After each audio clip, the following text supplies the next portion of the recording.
द्वार पे पुकारूं मैं, अनहद बजाए बाजो,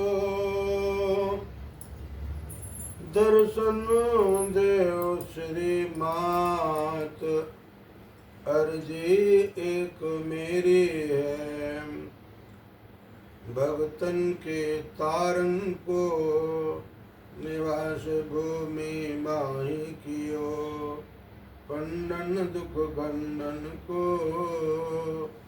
करे नहीं देरी है, कहाँ लोभ खानु मात भक्त धांधु उबार देने, मेरी बेर श्री मात भई क्यों बेरी है, सेवक पे बने नहीं मात सेवा तेरी कोई, सेवा बिन तारो श्री दुर्गे मात मेरी है, सेवा बिन तारो मात यही तमन्ना मेरी है।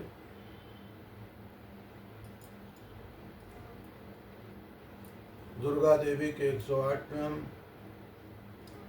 सती, साध्वी, भवप्रीता, भवानी, भवमोचनी, आर्या, दुर्गा, जया, आद्या, त्रिनेता, शूलानी, पिनाकधारिणी, चित्रा, चंद्रघंटा, महातपा, मना, बुद्धि, अहंकार, चित्रूपा, चिता, चिति, सर्वमंत्रमयी, सत्ता, सत्यानंद, अनंता, भावनी, भाव्या, भव्या, अभव्या, सदागति, सांबी, देवमाता, स्वरूपिणी, चिंता, रत्नप्रिया, शर्विद्या, दक्ष कन्या, दक्ष गुणाशिनी, अपर्णा, अनेक वर्णा, पाटला, पाटलावती, पाटांबर परिधाना, कलमंजी रंजनी, अमी, विक्रमा, क्रूरा, सुंदरी, सुरसुंदरी, बंदुर्गा, मातंगी, मतंग मुनपूजिता, ब्राह्मी, माहेश्वरी, ऐन्द्री, कौमारी, वैष्णवी, चामुंडा, वारिणी, लक्ष्मी, पुरुषाकृति, विमला, उत्कृष्णी, ज्ञाना, क्रिया, नित्या, बुद्धिदा, बहुला, बहुल प्रेमी, सर्ववाहन वाहना, निशुम सुमरणी, महिषासुरमर्दिनी, चंडमुंडनाशिनी, चंड मधुकैटभ हरती, चंडमुंडनाशिनी, सर्व असुर विनापा, सर्वदानव घातनी, सत्या, सर्वशास्त्रधारिणी, अनेक संस्थान की काजधारिणी, कुमारी, एक कन्या, कैशोरी, युवती, यति, अपारणा, पारणा, वृद्ध माता, बलप्रदा, महोदरी, मुक्तिकेशी, घोरूपा, महाबला, अग्निज्वाला, रौद्रमुखी, कालरात्रि, तपस्विनी, नारायणी, भद्रकाली, विष्णुमाया, जलोदरी, शिवदूती, कराली, अनंता, परमेश्वरी, कात्यायनी, सावित्री, प्रत्यक्षा, ब्रह्मादिनी, सर्वशास्त्रमयी।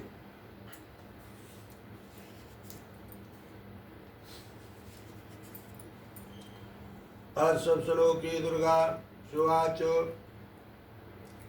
देवी त्वं भक्तसुलभे सर्वकार विधायिनी, कलो हि कार्य सिद्ध्यर्थोपायं भ्रूयत्नतः, शरुदे प्रवक्ष्यामि कलो सर्वे साधनं, मया तव पितॄणां वस्तुत्प्रकाशते।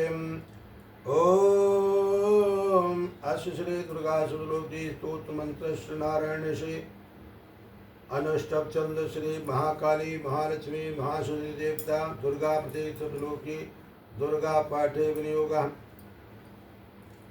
ओम ज्ञानी नाम चेता देवी भगवती सा बलादा कृष्ण मोहाय महामाया प्रयच्छति, दुर्गे स्वदा रश्मितं सेचन्तौ स्वस्ते स्वदामतीर्थे शुभां ददासि, दारिद्र्यविहारिणी कातुर्ण्या सर्वोपकारकरणाय सदार्चित्तां, सर्वमंगलमांगल्ये शिवे सर्वार्थसाधिके शरणत्वनिके गौरी नारायणी नमोस्तुते, शरणागते नारपरित्राणपरायण सर्वशास्त्रे देवी नारायणी नमोस्तुते, सर्वस्वरूपे सर्वेशे सर्वशक्ति समन्विते भयवैत्रायिनो देवी दुर्गे देवी नमोस्तुते, रोगान् शेषान् पंचेष्टुष्टादुकामान् सकलार्विष्टान् त्वामाश्रितानां विपन्नराणां त्वामाश्रिताय हर्षन्तः प्रयान्तिं, सर्वादा पुष्पनं त्रिलोक्याग्लेश्वरे एमे त्वा कर्मभयदि विनाशनम्।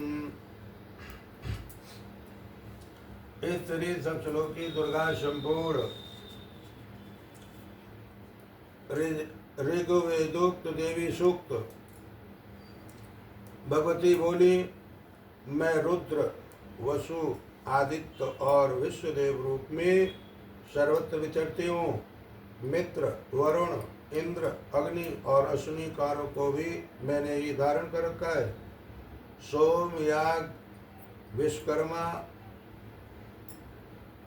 शूर और ईश्वर नाम के देव मैंने ही धारण कर रखे हैं। जो देवताओं के उद्देश्य से प्रचुर अभियुक्त सोमयाग का अनुष्ठान करते हैं, उन यजमानों का फल मुझ में विद्यमान है। इस ब्रह्मांड की अधिष्ठात्री पार्थिव और अपार्थिव बना देने वाली मैं ही हूँ। इस साक्षात सामित्य ज्ञान रूपा मैं हूँ। ये ज्ञान ही सब उपासनाओं का मूल है। मैं ही अनंत जीवों में प्रविष्ट हूँ। देवता इस प्रकार अनेक भावों से मेरी उपासना करते हैं। जीव जो अन्नादिखाद्य भक्षण करते हैं, देखता है, वह प्राण धारण करता है तथा सुनता है। ये सब क्रियाएं मेरे द्वारा ही सिद्ध होती हैं। जो मुझको इस दृष्टि से नहीं देख सकते, वे नाश को प्राप्त होते हैं। ये सोम, तुमसे जो वचन कहे हैं उन्हें श्रद्धा पूर्वक सुनो। मैं ये उपदेश स्वयं दे रही हूँ। देवता और मनुष्यों द्वारा यही सेवित है। मैं जिसे चाहती उसे उच्च पद प्रदान करती हूँ, ब्रह्म बनाती हूँ तथा ऋषि और सर्व ज्ञान संपन्न सुमेधा बनाती हूँ। रुद्र के लिए धनुष कहती हूँ। इस प्रकार में सर्वत्र व्याप्त हूँ। मेरी आत्मा ने जगत पिता को उत्पन्न किया है। इसके ऊपरी भाग में आनंद में कोश के अंदर विज्ञान में कोश में मेरा कारण अवस्थित है। मैं समस्त भुवनों में प्रकट होकर रहती हूँ। स्वर्ग लोक में मेरे शरीर से स्पष्ट है। मैं जलवायु की बात प्रतीत होती हूँ, तभी ये सारी सृष्टि उत्पन्न आरंभ होती है। ईश्वर तथा मृतलोक में परे भी वर्तमान हुई, ये तो मेरी महिमा है।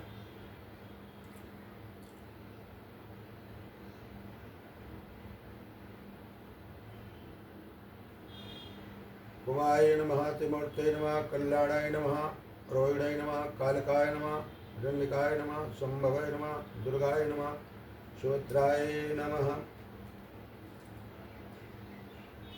परमेश्वरी, मेरे द्वारा रात दिन सहस्त्रों अपराध होते हैं। ये मेरा दास है, ऐसा समझकर मेरे उन अपराधों को तुम कृपा पूर्वक क्षमा करो। परमेश्वरी, मैं आवाहन नहीं जानता, विसर्जन करना नहीं जानता तथा पूजा करने का ढंग भी नहीं जानता। क्षमा करो देवी सुरेश्वरी। मैंने जो मंत्रहीन, क्रियाहीन और भक्तिहीन पूजन किया है, वो सब आपकी दया का पात्र हूँ। जैसा चाहो करो देवी परमेश्वरी। अज्ञान से, भूल से अथवा बुद्धि भ्रांत होने के कारण मैंने जो न्यूनता या अधिकता कर दी हो, वो सब क्षमा करो और प्रसन्न हो। सच्चिदानंद स्वरूपा परमेश्वरी, जगन माता कामेश्वरी, तुम प्रेम पूर्वक मेरी ये पूजा स्वीकार करो और मुझ पर प्रसन्न रहो।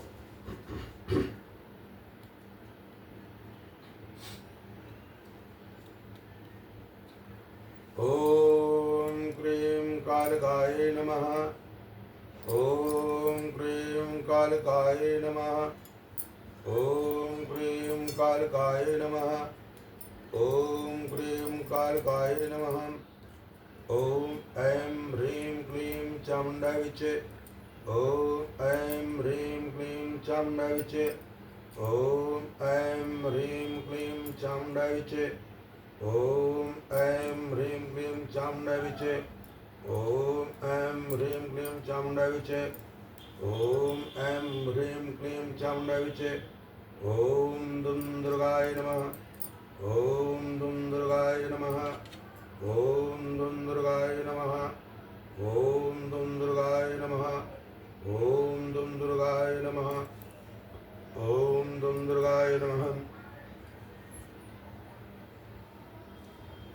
ओम श्री महाकाली काली काली महाकाली कालिके परमेश्वरी सर्वानंद करे देवी नारायणी नमोस्तुते।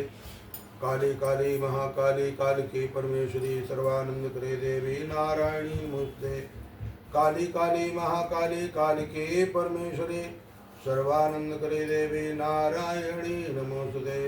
काली काली महाकाली काल के परमेश्वरी सर्वानंद करे देवी नारायणी नमोस्तुते। शर्वमंगल मंगले शिवे सर्वार साधके शरण त्र्यंबके गौरी नारायणी नमोस्तुते। ब्रह्म रूपे सदानंदे परमानंद स्वरूपिणे दुष्ट शत्रुदे देवी नारायणी नमोस्तुते। शरणागत दीनार परित्राण परायण सर्वसाधुरे देवी नारायणी नमोस्तुते। करुणामयी जगजननी आनंद वासनीमयी माँ, आपकी सदा जय हो। हे अम्बे, पंखहीन पक्षी और भूख से पीड़ित बच्चे जिस प्रकार अपनी माँ की राह देखते हैं, उसी प्रकार मैं आपकी दया की प्रतीक्षा कर रहा हूँ। हे अमृतमयी माँ, आप शीघ्र ही आकर मुझे दर्शन दें, मैं आपका रहस्य जान सकूं, ऐसी बुद्धि मुझे प्रदान करें। दुर्गे स्मृता रश्मि तम से संतौ स्वस्थ स्मृतावती शुभाम ददात दारिद्र्यविहारिणी का तन्या सर्वोपकार करणाय सदा चित्तम। हे माँ दुर्गे, आप स्मरण करने पर संसार की तमाम प्राणियों का भय हर लेती हैं और शांत चित्त से चिंतन करने पर परम कल्याण भी बुद्धि प्रदान करती है। दरिद्रता, दुख और भय हरने वाली आपके सिवा दूसरी कौन है, जिसका चित्त सबका उपकार करने के लिए सदा दया से अभिभूत रहता है।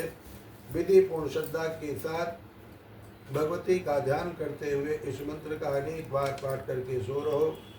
सवेरे उठते समय फिर उस शक्ति का चिंतन करो, कुछ देर तक उसके ध्यान में मगन बैठे रहो। इससे साधक को विलक्षण बातें ज्ञात होंगी। जिसमें तत्व के द्वारा इस समस्त विश्व का नियमन हो रहा है, उसे गुप्त मन या सर्वव्यापक मन कहते हैं। इसका संचालन करने वाली शक्ति, इस शक्ति की श्रद्धा पूर्वक प्रतिदिन उपासना करने से अलौकिक आनंद प्राप्त होगा। एक मास के साधन से विलक्षण शक्ति प्रतीत होगी। अपनी मनोकामनाएं माँ के सामने निवेदन कर दो और अनन्य भाव से चिंतन करो, तत्काल ही उन कामनाओं की पूर्ति होगी। विद्या, धन, बल, ऐश्वर्य ये सभी इस पराशक्ति से उत्पन्न होते हैं।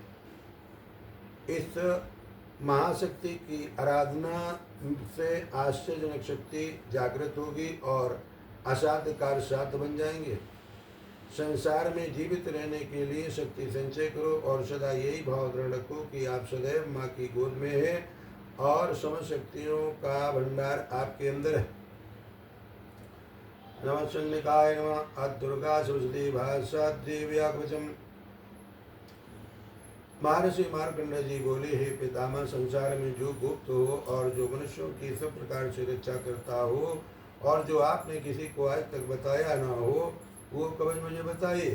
श्री ब्रह्मा जी कहने लगे, अत्यंत गुप्त व सब प्राणियों की भलाई करने वाला कवच मुझसे सुनो।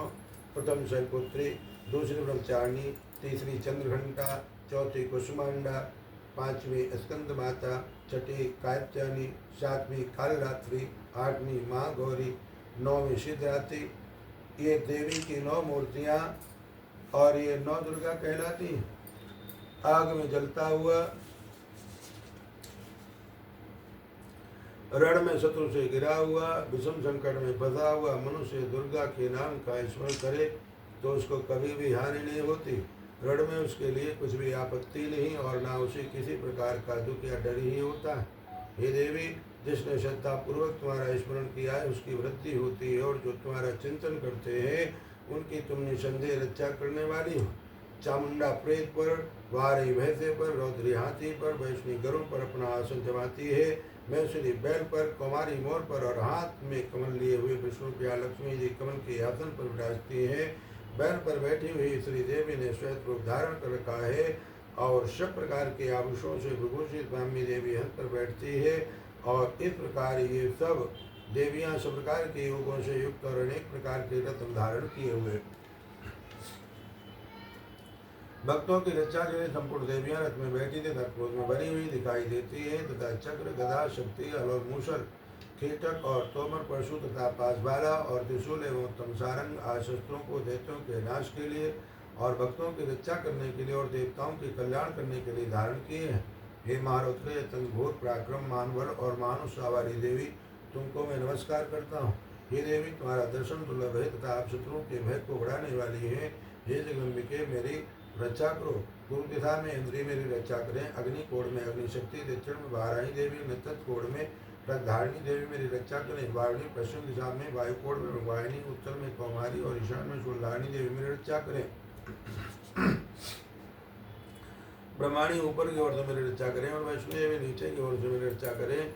और इसी प्रकार सौ पर बैठी चामुंडा देवी दसों दिशाओं में मेरी रक्षा करें। जया देवी आगे, विजया पीछे की ओर, आयता बाई ओर, अपराजिता दानी ओर मेरी रक्षा करें। रुद्रोत्री देवी शिखा की रक्षा करें तथा उमा शिव में स्थित होकर मेरी रक्षा करें। इसी प्रकार मस्तक में मालाधारी देवी रक्षा करें और यशस्विनी देवी मेरी भवों का संरक्षण करें।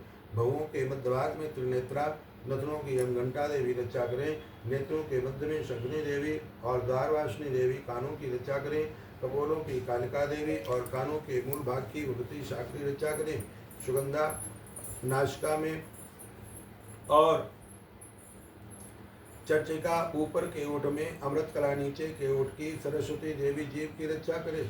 कौमारी देवी दांतों की और चंडिका कंठ प्रदेश की रक्षा करे। चित्र घंटा गले की घंटी की और मामया तालु की रक्षा करे। कामाची थोड़ी की, सर्वमंगला वाणी की रक्षा करे। भद्रकाली गर्दन की और धनुधरी पीठ के मेरुदंड की रक्षा करे।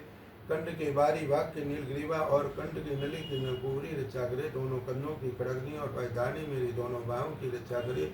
दंडी दोनों हाथों की और अंबिका देवी समस्त उंगलियों की रक्षा करे। सुरेश्वरी देवी संपूर्ण नखों की, कुलेश्वरी देवी मेरी कुची की रक्षा करे। महादेवी दोनों स्तनों की, शोकनाशिनी मन की रक्षा करे। ललिता देवी हृदय की, शूलधारिणी उदर की रक्षा करे। कामनी देवी नाभि की, गुहेश्वरी गुहिस्थान की, पूतना और कानका लिंग की और महेश्वानी गुदा की रक्षा करे। संपूर्ण इच्छाओं को पूर्ण करने वाली महाबला देवी दोनों जंगाओं की रक्षा करे। बिंदवासिनी दोनों घुटनों के और तेसी देवी दोनों पाँव के, बृहस्पति धरी पाँव की उंगलियों की, स्थलवासिनी तलुओं की, दष्टा कराली देवी नखों की, उदकेशन केसों की, भाग्येश्वरी वाणी की रक्षा करे। रोमावलियों के छिद्रों की, कौवेरी और त्वचा की भाग्येश्वरी देवी रक्षा करे। पार्वती देवी रक्त मज्जा बसामा सड्डी की रक्षा करे। कालात्री हाथों की रक्षा करे। मुक्तेश्वरी देवी पित्त की, पद्मावती कमलकोश की, चूड़ामणि कब की रक्षा करे। ज्वालामुखी नसों की जल की रक्षा करे। अवेदा देवी शरीर के सजोड़ों की रक्षा करे। ब्रह्माणी मेरे वीर की, छत्रेश्वरी छाया की और धर्मधारिणी मेरे अहंकार मंत्रा बुद्धि की रक्षा करे। प्राण अपान समान उदान और ज्ञान की वज्रता देवी रक्षा करे। कल्याण शोभना मेरे प्राण की रक्षा करे। रस रूप गंध शब्द और स्पर्श इन विषयों का अनुभव करते समय अग्नि देवी मेरी रक्षा करे तथा मेरे सदगुण रजोगुण तमोगुण की रक्षा नारायणी देवी करे। आयु की रक्षा वाराही देवी करे। वैष्णवी धर्म की तथा चक्री देवी मेरी यश कीर्ति लक्ष्मी धर्म विद्या की रक्षा करे। इंद्राणी मेरे शरीर की रक्षा करे। और हे चंडिके, आप मेरे पशुओं की रक्षा करिए। महालक्ष्मी मेरे पुत्रों की रक्षा करे और भैरवी मेरी पत्नी की रक्षा करे। मेरे पथ की शुभता तथा मार्ग की क्षमा करी देवी रक्षा करे। राजा के दरबार में महालक्ष्मी तथा सब ओर व्याप्त रहने वाली विजया देवी चारों ओर से मेरी रक्षा करे। जो स्थान रक्षा से रहित हो और कवच में रह गया हो, उसकी पापों का नाश करने वाली जयंती देवी रक्षा करे। अपना शुभ चाहने वाले मनुष्य को बिना कवच के एक पग भी कहीं नहीं जाना चाहिए, क्योंकि कवच रखने वाला मनुष्य जहाँ जहाँ भी जाता है वहाँ वहाँ उसे अवश्य धन लाभ होता है तथा वो विजय प्राप्त करता है। वो जिस अभिष्ट वस्तु की इच्छा करता है वो उसको इस कवच के प्रभाव से मिलती है और वो इसी संसार में महाऐश्वर्य को प्राप्त होता है। कवचधारी मनुष्य निर्भय होता है और वो तीनों लोकों में माननीय होता है। देवी का ये कवच देवताओं के लिए भी कठिन है। जो नित्य व्रत नियम पूर्वक तीनों संध्याओं को श्रद्धा के साथ इसका पठन पाठन करता है, उसे देव शक्ति प्राप्त होती है। वो तीनों लोकों को जीत सकता है तथा काल मृत्यु से रहित होकर 100 वर्षों तक जीवित रहता है। उसकी लूता, चर्मरोग, विस्फोटक आदि समस्त व्याधियां समूल नष्ट हो जाती हैं और स्थावर जंगम तथा कृत्रिम दूर होकर उनका कोई असर नहीं होता है। तथा समस्त विचारक प्रयोग और इस तरह के जितने यंत्र मंत्र तंत्र इत्यादि होते हैं इस कवच के हृदय में धारण कर लेने पर नष्ट हो जाते हैं। इसके अतिरिक्त पृथ्वी पर विचरने वाले भूचर नवचर जलचर प्राणी उद्देश्य मात्र से सिद्ध होने वाले निम्न कोट के देवता, जन्म के साथ प्रकट होने वाले देवता, कुल देवता, कंठमाला, आठ डाकनी, शाकनी, अंतरिक्ष में उतरने वाली अत्यंत बलवती भयानक डाकनियाँ, ग्रह, भूत, यक्ष, गंधर्व, राक्षस, ब्रह्म राक्षस, भैताल, कुष्मांड और भैरव आदि अनिष्टकारक देवता भी उस मनुष्य को जिसने कि अपने हृदय में धारण किया हुआ है देखते ही भाग जाते हैं। इस कवच के धारण करने से मान और तेज बढ़ता है। जो मनुष्य इस कवच का पाठ करके उसके पश्चात शिवचंडी का पाठ करता है उसका ये जगत में विख्यात होता है। और जब तक वन पर्वत और कानन आदि मंडल पर स्थित है तब तक यहाँ पुत्र बहुत संतान परंपरा बनी रहती है। फिर देहांत होने पर ऐसा मनुष्य परम पद को प्राप्त होता है जो देवताओं के लिए भी कठिन है और अंत में सुंदर रूप को धारण करके भगवान शंकर के साथ आनंद करता हुआ परम मोक्ष रूप प्राप्त होता है। अरुणाय स्तोत्रम मार्कंडेय जी कहते हैं, जयंती मंगला काली, भद्रकाली, कपालिनी, दुर्गा, क्षमा शिवादाती, स्वाहा और सुधा नमः इन नामों से प्रसिद्ध देवी तुम्हें नमस्कार करता हूँ। देवी तुम्हारी जय हो। प्राणियों के संपूर्ण करने वाली तथा सब में व्याप्त रहने वाली देवी तुम्हारी जय हो। कालात्री तुम्हें नमस्कार है। मधु दावत करने वाली, ब्रह्मा को वरदान देने वाली देवी तुम्हें नमस्कार है। तुम मुझे रूप दो, जय दो और काम क्रोध शत्रुओं का नाश करो। महिषासुर का नाश करने वाली, भक्तों को शुभ रहने वाली देवी तुम्हें नमस्कार है। तुम मुझे सुंदर स्वरूप दो, विजय दो और मेरे शत्रुओं को नष्ट करो। हे रक्तबीज दावत करने वाली, हे चंद्र को नाश करने वाली, तुम मुझे रूप दो, जय दो और काम क्रोध शत्रुओं का नाश करो। हे शुभ और धूमराज राक्षस का मर्दन करने वाली, मुझको स्वरूप दो, विजय दो और मेरे शत्रुओं का नाश करो। हे पूजित चरण वाली, हे देवी, हे संपूर्ण सौभाग्य प्रदान करने वाली देवी, मुझे रूप दो, जय दो और काम क्रोध शत्रुओं का नाश करो। हे देवी, तुम्हारे रूप और चरित्र में तुम शत्रुओं का नाश करने वाली हो। तुम मुझे रूप दो, जय दो और काम क्रोध शत्रुओं का नाश करो। पापों को दूर करने वाली चंद्र के संसार में जो भक्ति से तुम्हारा पूजन करते हैं उनको तुम रूप तथा विजय और एक तथा उनके शत्रुओं का नाश करो। रूपों का नाश करने वाली चंद्र के जो भक्ति पूर्वक तुम्हारी पूजा करते हैं उन्हें रूप दो, जय दो, यश दो और उनके काम क्रोध आदि शत्रुओं का नाश करो। हे चंद्र के इस संसार में जो भक्ति से तुम्हारी पूजा करते हैं उनको तुम रूप, विजय और यश दो तथा उन्हीं के शत्रुओं का नाश करो। हे देवी, मुझे सौभाग्य दो और आरोग्य दो, परम सुख दो, रूप दो, जय दो, यश दो और मेरे काम क्रोध आदि शत्रुओं का नाश करो। हे देवी, जो मुझसे बैर रखते हैं उनका नाश करो और मुझे अधिक बल प्रदान कर रूप, जय, यश दो और मेरे शत्रुओं का संहार करो। हे देवी, मेरा कल्याण करो और मुझे उत्तम संपत्ति प्रदान करो। रूप, जय, यश दो और काम क्रोध आदि शत्रुओं का नाश करो। हे देवता तथा राजसों के मुकुट रत्नों से स्पर्श किए हुए चरणों वाली देवी, हे अंबिके, मुझे स्वरूप दो, विजय तथा यश दो और मेरे शत्रुओं का नाश करो। और हे देवी, अपने भक्तों को विद्वान, कीर्तिवान और लक्ष्मीवान बनाओ और उन्हें रूप दो, जय दो, यश दो और उनके शत्रुओं का नाश करो। हे प्रचंड दैत्यों के विमान का नाश करने वाली चंडिके, मुझे शरणागत को रूप दो, जय दो, यश दो और मेरे शत्रुओं का नाश करो। हे चार भुजाओं वाली, हे ब्रह्मा द्वारा प्रशंसित परमेश्वरी, मुझे रूप दो, जय दो, यश दो और मेरे क्रोध आदि शत्रुओं को नष्ट करो। निरंतर भक्ति से भगवान विष्णु से सदा स्थिति की हुई हे अंबिके, मुझे रूप, यश, जय दो और मेरे शत्रुओं को नष्ट करो। हिमाचल कन्या पार्वती के भगवान शंकर से स्थिति की हुई हे परमेश्वरी, मुझे रूप, जय दो और मेरे शत्रुओं का नाश करो। इंद्राणी के पति इंद्र के द्वारा सद्भाव से पूजित होने वाली परमेश्वरी, मुझे तुम रूप दो, जय दो, यश दो और काम क्रोध आदि शत्रुओं को नष्ट करो। प्रचंड बदन से दैत्यों के घमंड को नष्ट करने वाली, मुझे रूप दो, जय दो, यश दो और मेरे शत्रुओं का नाश करो। हे देवी, तुम अपने भक्तों को सदा असीम आनंद देती हो, मुझे रूप, जय दो और मेरे काम क्रोध आदि शत्रुओं को नष्ट करो। हे देवी, मेरी इच्छानुसार चलने वाली सुंदर स्त्री मुझे प्रदान करो, जो कि संसार सागर से ताड़ने वाली तथा उत्तम कुल में उत्पन्न हो। जो मनुष्य पहले इसे स्तोत्र का पाठ करता है और फिर सरस्वती रूपी महास्तोत्र का पाठ करता है, वो सरस्वती गंगा के समान से फल को प्राप्त होता है और उसके साथ ही उसे प्रतिसंधि प्राप्त होता है। अकीलक स्तोत्रम। महर्षि श्री मार्कंडेय जी बोले, निर्मल ज्ञान रूपी शरीर धारण करने वाले, देवत्रयी रूप दिव्य 3 नेत्र वाले, जो कल्याण प्राप्ति के हेतु हैं तथा अपने मस्तक पर अर्धतंद धारण करने वाले हैं, उन भगवान शंकर को नमस्कार है। जो मनुष्य इन कीलक मंत्रों को जानता है वही पुरुष कल्याण को प्राप्त करता है। जो अन्य मंत्रों को जप कर केवल सप्तशती स्तोत्र से ही देवी की स्तुति करता है, उसको इससे देवी की सिद्धि हो जाती है। उन्हें अपने कार्य की सिद्धि के लिए दूसरे की साधना करने की आवश्यकता नहीं रहती। बिना जप के ही उनके उच्चाटन आदि सब काम सिद्ध हो जाते हैं। लोगों के मन में शंका थी कि केवल सप्तशती की उपासना से अथवा सप्तशती को छोड़कर अन्य मंत्रों की उपासना से भी समान रूप से सब कार्य सिद्ध हो जाते हैं, तब इनमें कौन सा श्रेष्ठ साधन है? लोगों की शंका को ध्यान में रखकर भगवान शंकर ने अपने पास आए हुए जिज्ञासुओं को समझाया कि ये सप्तशती नामक संपूर्ण स्तोत्र ही कल्याण को देने वाला है। इसके पश्चात भगवान शंकर ने चंडिका के सप्तशती नामक स्तोत्र को गुप्त कर दिया। अतः मनुष्य इसको बड़े पुण्य से प्राप्त करता है। जो मनुष्य कृष्ण पक्ष की 14 अथवा अष्टमी को एकाकित होकर देवी को अपना सर्वस्व समर्पित कर देता है और फिर उसे प्रसाद रूप में ग्रहण करता है, उस पर दुर्गा प्रसन्न होती है, अन्यथा नहीं होती। इस प्रकार सिद्धि के प्रतिबंधक रूप कीलक के द्वारा भगवान शंकर ने इस स्तोत्र को कीलित कर रखा है।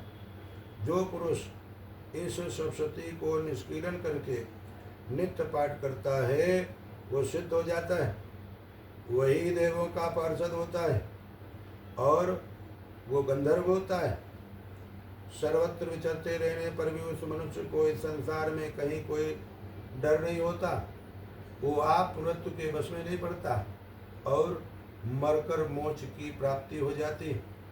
किंतु इस कीलक की विधि को जानकर ही सप्तशती का पाठ करना चाहिए। जो ऐसा नहीं करता वो नष्ट हो जाता है। कीलन निष्कीलन संबंधी जानकारी के पश्चात ही ये स्तोत्र निर्दोष होता है और विद्वान पुरुष निर्दोष स्तोत्र का ही पाठ आरम्भ करते हैं। इसलिए में जो कुछ सौभाग्य दिखाई देता है वो सब इस पाठ की ही कृपा है। इसलिए इस कल्याणकारी स्तोत्र का सदा पाठ करना चाहिए। इस स्तोत्र का शनै शनै पाठ करने से भी सुलभ फल की प्राप्ति होती है। इसलिए उच्च स्वर से ही इसका पाठ आरंभ करना चाहिए। जिस देवी के प्रसाद से ऐश्वर्य, सौभाग्य, आरोग्य, संपत्ति, शत्रुनाश तथा परमोक्ष की प्राप्ति होती है, उस देवी की स्तुति मनुष्य को अवश्य करनी चाहिए। एक कीलक स्तोत्रम।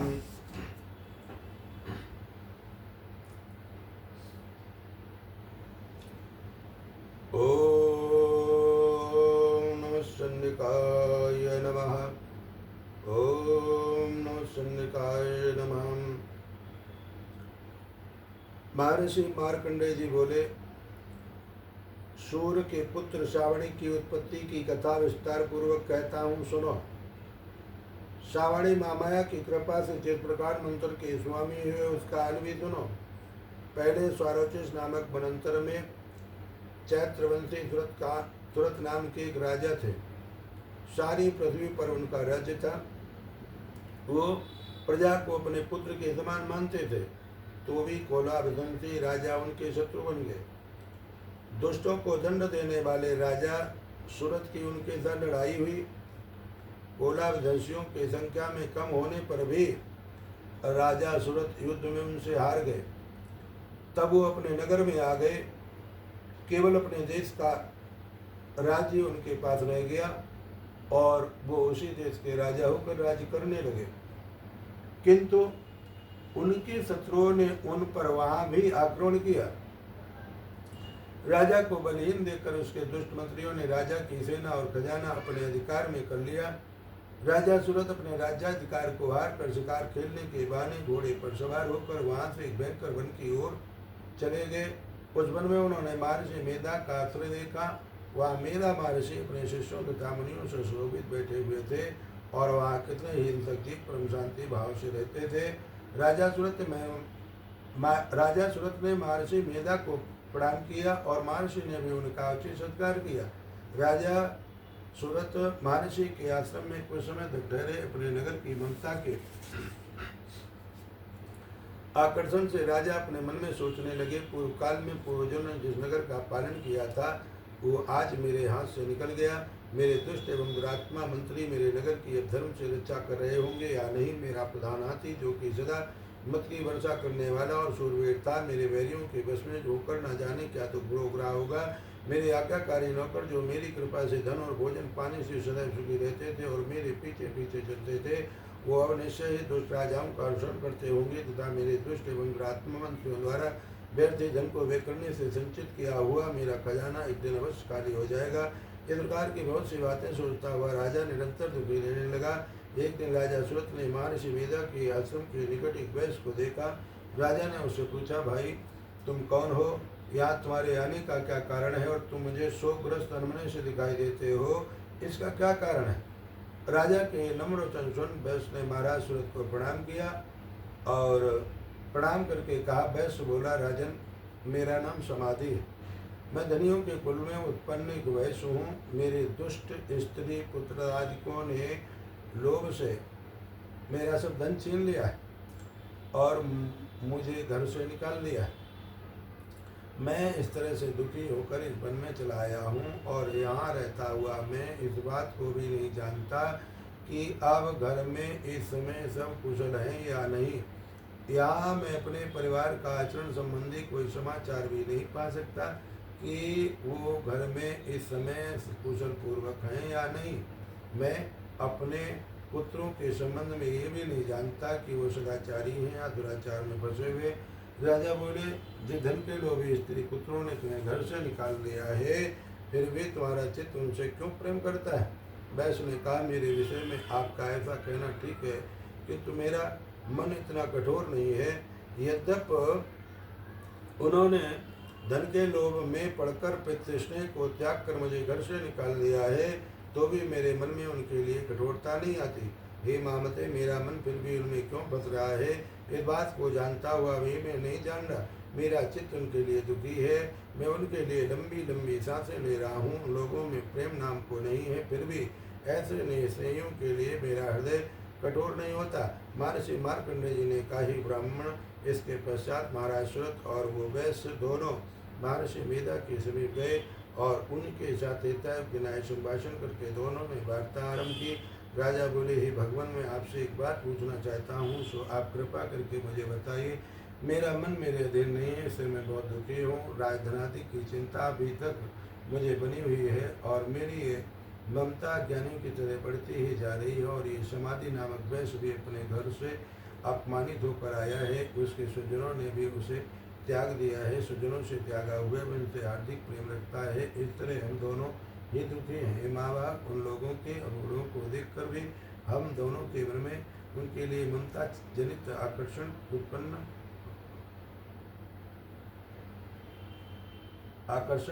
हो रहा है। हमारे ज्ञान रहते हुए ऐसा क्यों है। अज्ञानियों मनुष्यों की तरह हम दोनों में ये मूर्खता क्यों है। महर्षि मेधा ने कहा, विषम मार्ग का ज्ञान सब जंतुओं को है। सबों के लिए विषय पृथक पृथक होते हैं। कुछ प्राणी दिन में नहीं देखते और कुछ रात को, परंतु कोई जीव ऐसे हैं जो दिन तथा रात दोनों में देख सकते हैं। ये सत्य है कि मनुष्यों में ज्ञान प्रदान है, किंतु केवल मनुष्य ही ज्ञानी होता है। पशु पक्षी आदि भी ज्ञान रखते हैं। जैसे ये पशु पक्षी ज्ञानी है, वैसे ही मनुष्यों का ज्ञान है, और जो ज्ञान मनुष्यों में है वैसे ही पशु पक्षियों में है, तथा अन्य बातें भी दोनों में एक जैसी पाई जाती हैं। ज्ञान होने पर भी इन पक्षियों की ओर देखो कि अपने भूख से पीड़ित बच्चों की चोंच में कितने प्रेम से अन्न के दाने डालते हैं। हे राजन, ऐसा ही प्रेम मनुष्यों में अपनी संतान के प्रति पाया जाता है।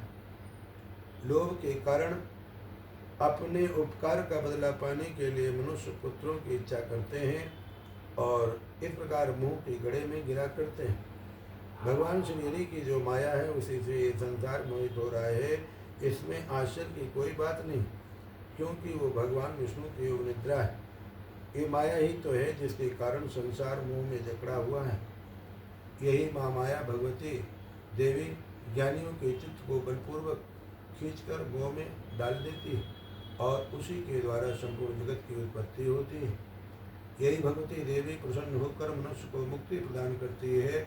यही संसार के बंधन का कारण है तथा संपूर्ण ईश्वरों की भी स्वामिनी है। महाराज सुरत ने पूछा, भगवान वो देवी कौन सी है जिसको आप महामाया कहते हैं? हे ब्राह्मण, वो कैसे उत्पन्न हुई और उसका कार्य क्या है? उसकी चरित्र कौन कौन से हैं? प्रभु, उसका जैसा प्रभाव हो, जैसा स्वरूप हो, वो सभी कृपा कर मुझसे कहिए, मैं आपसे सुनना चाहता हूँ। महर्षि मेधा बोले, राजन, वो देवी तो निज स्वरूपा है, उसके द्वारा ये संसार रचा गया है, तब भी उसकी उत्पत्ति अनेक प्रकार से होती है। वो सब आप मुझसे सुनो। वो देवताओं का कार्य सिद्ध करने के लिए प्रकट होती है, उस समय वो उत्पन्न हुई कहलाती है। संसार को जल में करके जब भगवान विष्णु योग निद्रा का आश्रय लेकर से शैया पर सो रहे थे, तब मत्कटव नाम के दो असुर उनके कानों के मैल से प्रकट हुए और वो श्री ब्रह्मा जी को मारने के लिए तैयार हो गए।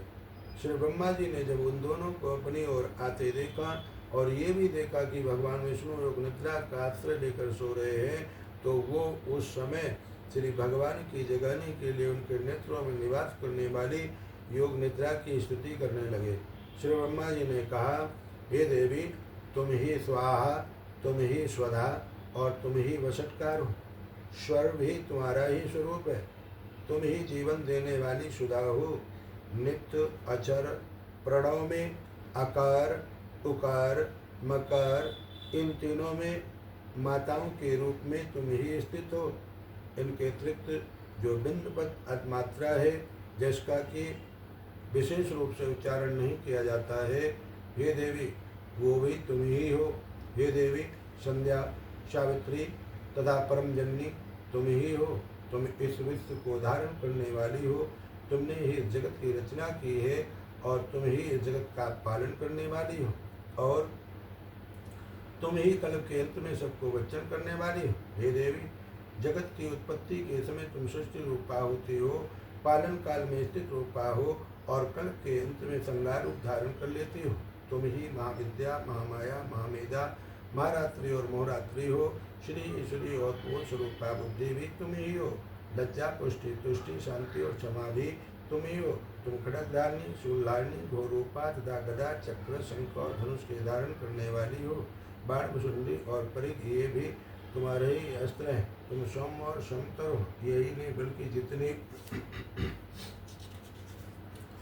जितने भी सौम्य तथा सुंदर वस्तुएं संसार में हैं, उन सबसे बढ़कर सुंदर तुम हो। पर और अपर सबसे पर रहने वाली सुंदर तुम ही हो। हे सर्वस्वरूपे देवी, जो भी सतत पदार्थ हैं और उनमें जो शक्ति है, वो भी तुम ही हो। ऐसी अवस्था में भला तुम्हारी स्तुति कौन कर सकता है? इस संसार को सृष्टि, पालन और श्रृंगार करने वाले जो भगवान है, उनको भी जब तुमने निद्रा के वशीभूत कर दिया है, तो फिर तुम्हारी स्तुति कौन कर सकता है? मुझे भगवान विष्णु तथा भगवान शंकर को शरीर धारण कराने वाली तुम ही हो। तुम्हारी स्तुति करने की शक्ति किसमें है? हे देवी, तुम तो अपने इन उदार प्रभावों के कारण ही प्रशंसनीय हो। मधु और कैटव जो भयंकर असुर हैं, उन्हें तो मुँह में डाल दो और श्री हरि भगवान विष्णु को भी जल्दी जगा दो और उनमें उनको मार डालने की भी बुद्धि उत्पन्न कर दो। महर्षि मेधा बोले, हे राजन, जब श्री ब्रह्मा जी ने देवी से इस प्रकार स्तुति करके भगवान को जगाने तथा मंगल कैटव को मारने के लिए कहा, तो वो भगवान श्री विष्णु के नेत्र, नासिका, हृदय और वक्षस्थल से निकल श्री ब्रह्मा जी के सामने खड़ी हो गई। उनका ऐसा करना था कि भगवान श्री हरि तुरंत जाग उठे और दोनों असुरों को देखा, जो कि अत्यंत बलवान तथा पराक्रमी थे और मारे क्रोध के जिनके नेत्र लाल हो रहे थे और जो ब्रह्मा जी को वध करने के लिए तैयार थे। तब क्रोध हो उन दोनों दुरात्मा असुरों के साथ भगवान श्री हरि पूरे 5000 वर्ष तक लड़ते रहे। एक तो वो अत्यंत बलवान तथा पराक्रमी थे, दूसरे महामाया ने उन्हें मोह में डाल रखा था। अतः वो श्री भगवान से कहने लगे, हम दोनों तुम्हारे वीरता से अत्यंत प्रसन्न हैं, तो हमसे कोई वर मांगो। भगवान ने कहा, यदि तुम मुझ पर प्रसन्न हो तो अब तुम मेरे हाथों से मर जाओ, बस इतना सा ही वर मैं तुमसे मांगता हूँ, यहाँ दूसरे वर से क्या प्रयोजन है। महर्षि मेधा बोले, इस तरह से जब वो धोखे में आ गए और अपने चारों ओर जल ही जल देखा, तो भगवान श्री हरि से कहने लगे, जहाँ पर जल ना हो, सूखी जमीन हो, उसी जगह हमारा वध कीजिए। महर्षि मेधा कहते हैं, तथास्तु कहकर भगवान श्री हरि ने उन दोनों को अपनी जांग पर लिटाकर उन दोनों के सिर काट डाले। इस तरह से ये देवी श्री ब्रह्मा जी की स्तुति करने पर प्रकट हुई थी। अब तुमसे उनके प्रभाव का वर्णन करता हूँ, तो सुनो। महर्षि मेधा बोले, प्राचीन काल में देवताओं और असुरों में पूरे 100 वर्षों तक घोर युद्ध हुआ था। उनमें असुरों का स्वामी महिषासुर था और देवराज इंद्र देवताओं के नायक थे। इस युद्ध में देवताओं की सेना पराजित हो गई थी और इस प्रकार संपूर्ण देवताओं को जीत महिषासुर इंद्र बैठा था। युद्ध के पश्चात हारे हुए देवता प्रजापति श्री ब्रह्मा जी को साथ लेकर उस स्थान पर पहुंचे जहाँ पर के भगवान शंकर विराजमान थे। देवताओं ने अपनी हार का सारा वृतांत भगवान श्री विष्णु और शंकर जी से कह सुनाया। वो कहने लगे, हे प्रभु, महिषासुर, सूर्य, इंद्र, अग्नि, वायु, चंद्रमा, यम, वरुण तथा अन्य देवताओं के सब अधिकार छीनकर सबका अधिष्ठाता स्वयं बन बैठा है। उसने समस्त देवताओं को स्वर्ग से निकाल दिया। वो मनुष्यों की तरह पृथ्वी पर विचर रहे हैं। दैत्यों की सारी करतूत हमने आपको सुना दी है और आपकी शरण में इसलिए आए हैं कि आप उनके वध का कोई उपाय सोचें। देवताओं की बातें सुनकर भगवान श्री विष्णु और शंकर जी को दैत्यों पर गुस्सा आया। उनकी भूमि तन गई और आंखें लाल हो गईं। गुस्से में भरे हुए भगवान विष्णु के मुख से बड़ा भारी तेज निकला और उसी प्रकार का तेज भगवान शंकर, ब्रह्मा और इंद्रा दूसरे देवताओं के मुख से प्रकट हुआ। फिर वो सारा तेज एक में मिल गया और तेज का वो ऐसे दिखता था जैसे कि ज्वाजलमान पर्वत हो। देवताओं ने देखा कि उस पर्वत की ज्वाला चारों ओर फैली हुई थी और देवताओं के शरीर से प्रकट हुए तेज की किसी अन्य से तुलना नहीं हो सकती थी। एक स्थान पर इकट्ठा होने पर वो तेज एक देवी के रूप में परिवर्तित हो गया और अपने प्रकाश से तीनों लोगों में व्याख्यान पड़ा कि भगवान शंकर का तेजा उससे देवी का मुख प्रकट हुआ। यमराज के तेज से शीर्ष के बाल बने, भगवान श्री विष्णु के तेज से उसकी विजय बनी, चंद्रमा के तेज से दोनों इंद्र और इंद्र के तेज से जंगा और पिंडली तथा पृथ्वी के तेज से जगदम्बाग बना, ब्रह्मा के तेज से दोनों चरण और सूर्य के तेज से उनकी उंगलियां पैदा हुई और वसु के तेज से हाथों की उंगलियां एवं कुबेर के तेज से नासिका बनी, प्रजापति के तेज से उसके दांत और अग्नि के तेज से उसके नेत्र बने, संध्या के तेज से उसकी भौहें और वायु के तेज से उसके कान प्रकट हुए थे। इस प्रकार उस देवी का प्रादुर्भाव हुआ था। महिषासुर से पराजित देवता उस देवी को देखकर अत्यंत प्रसन्न हुए।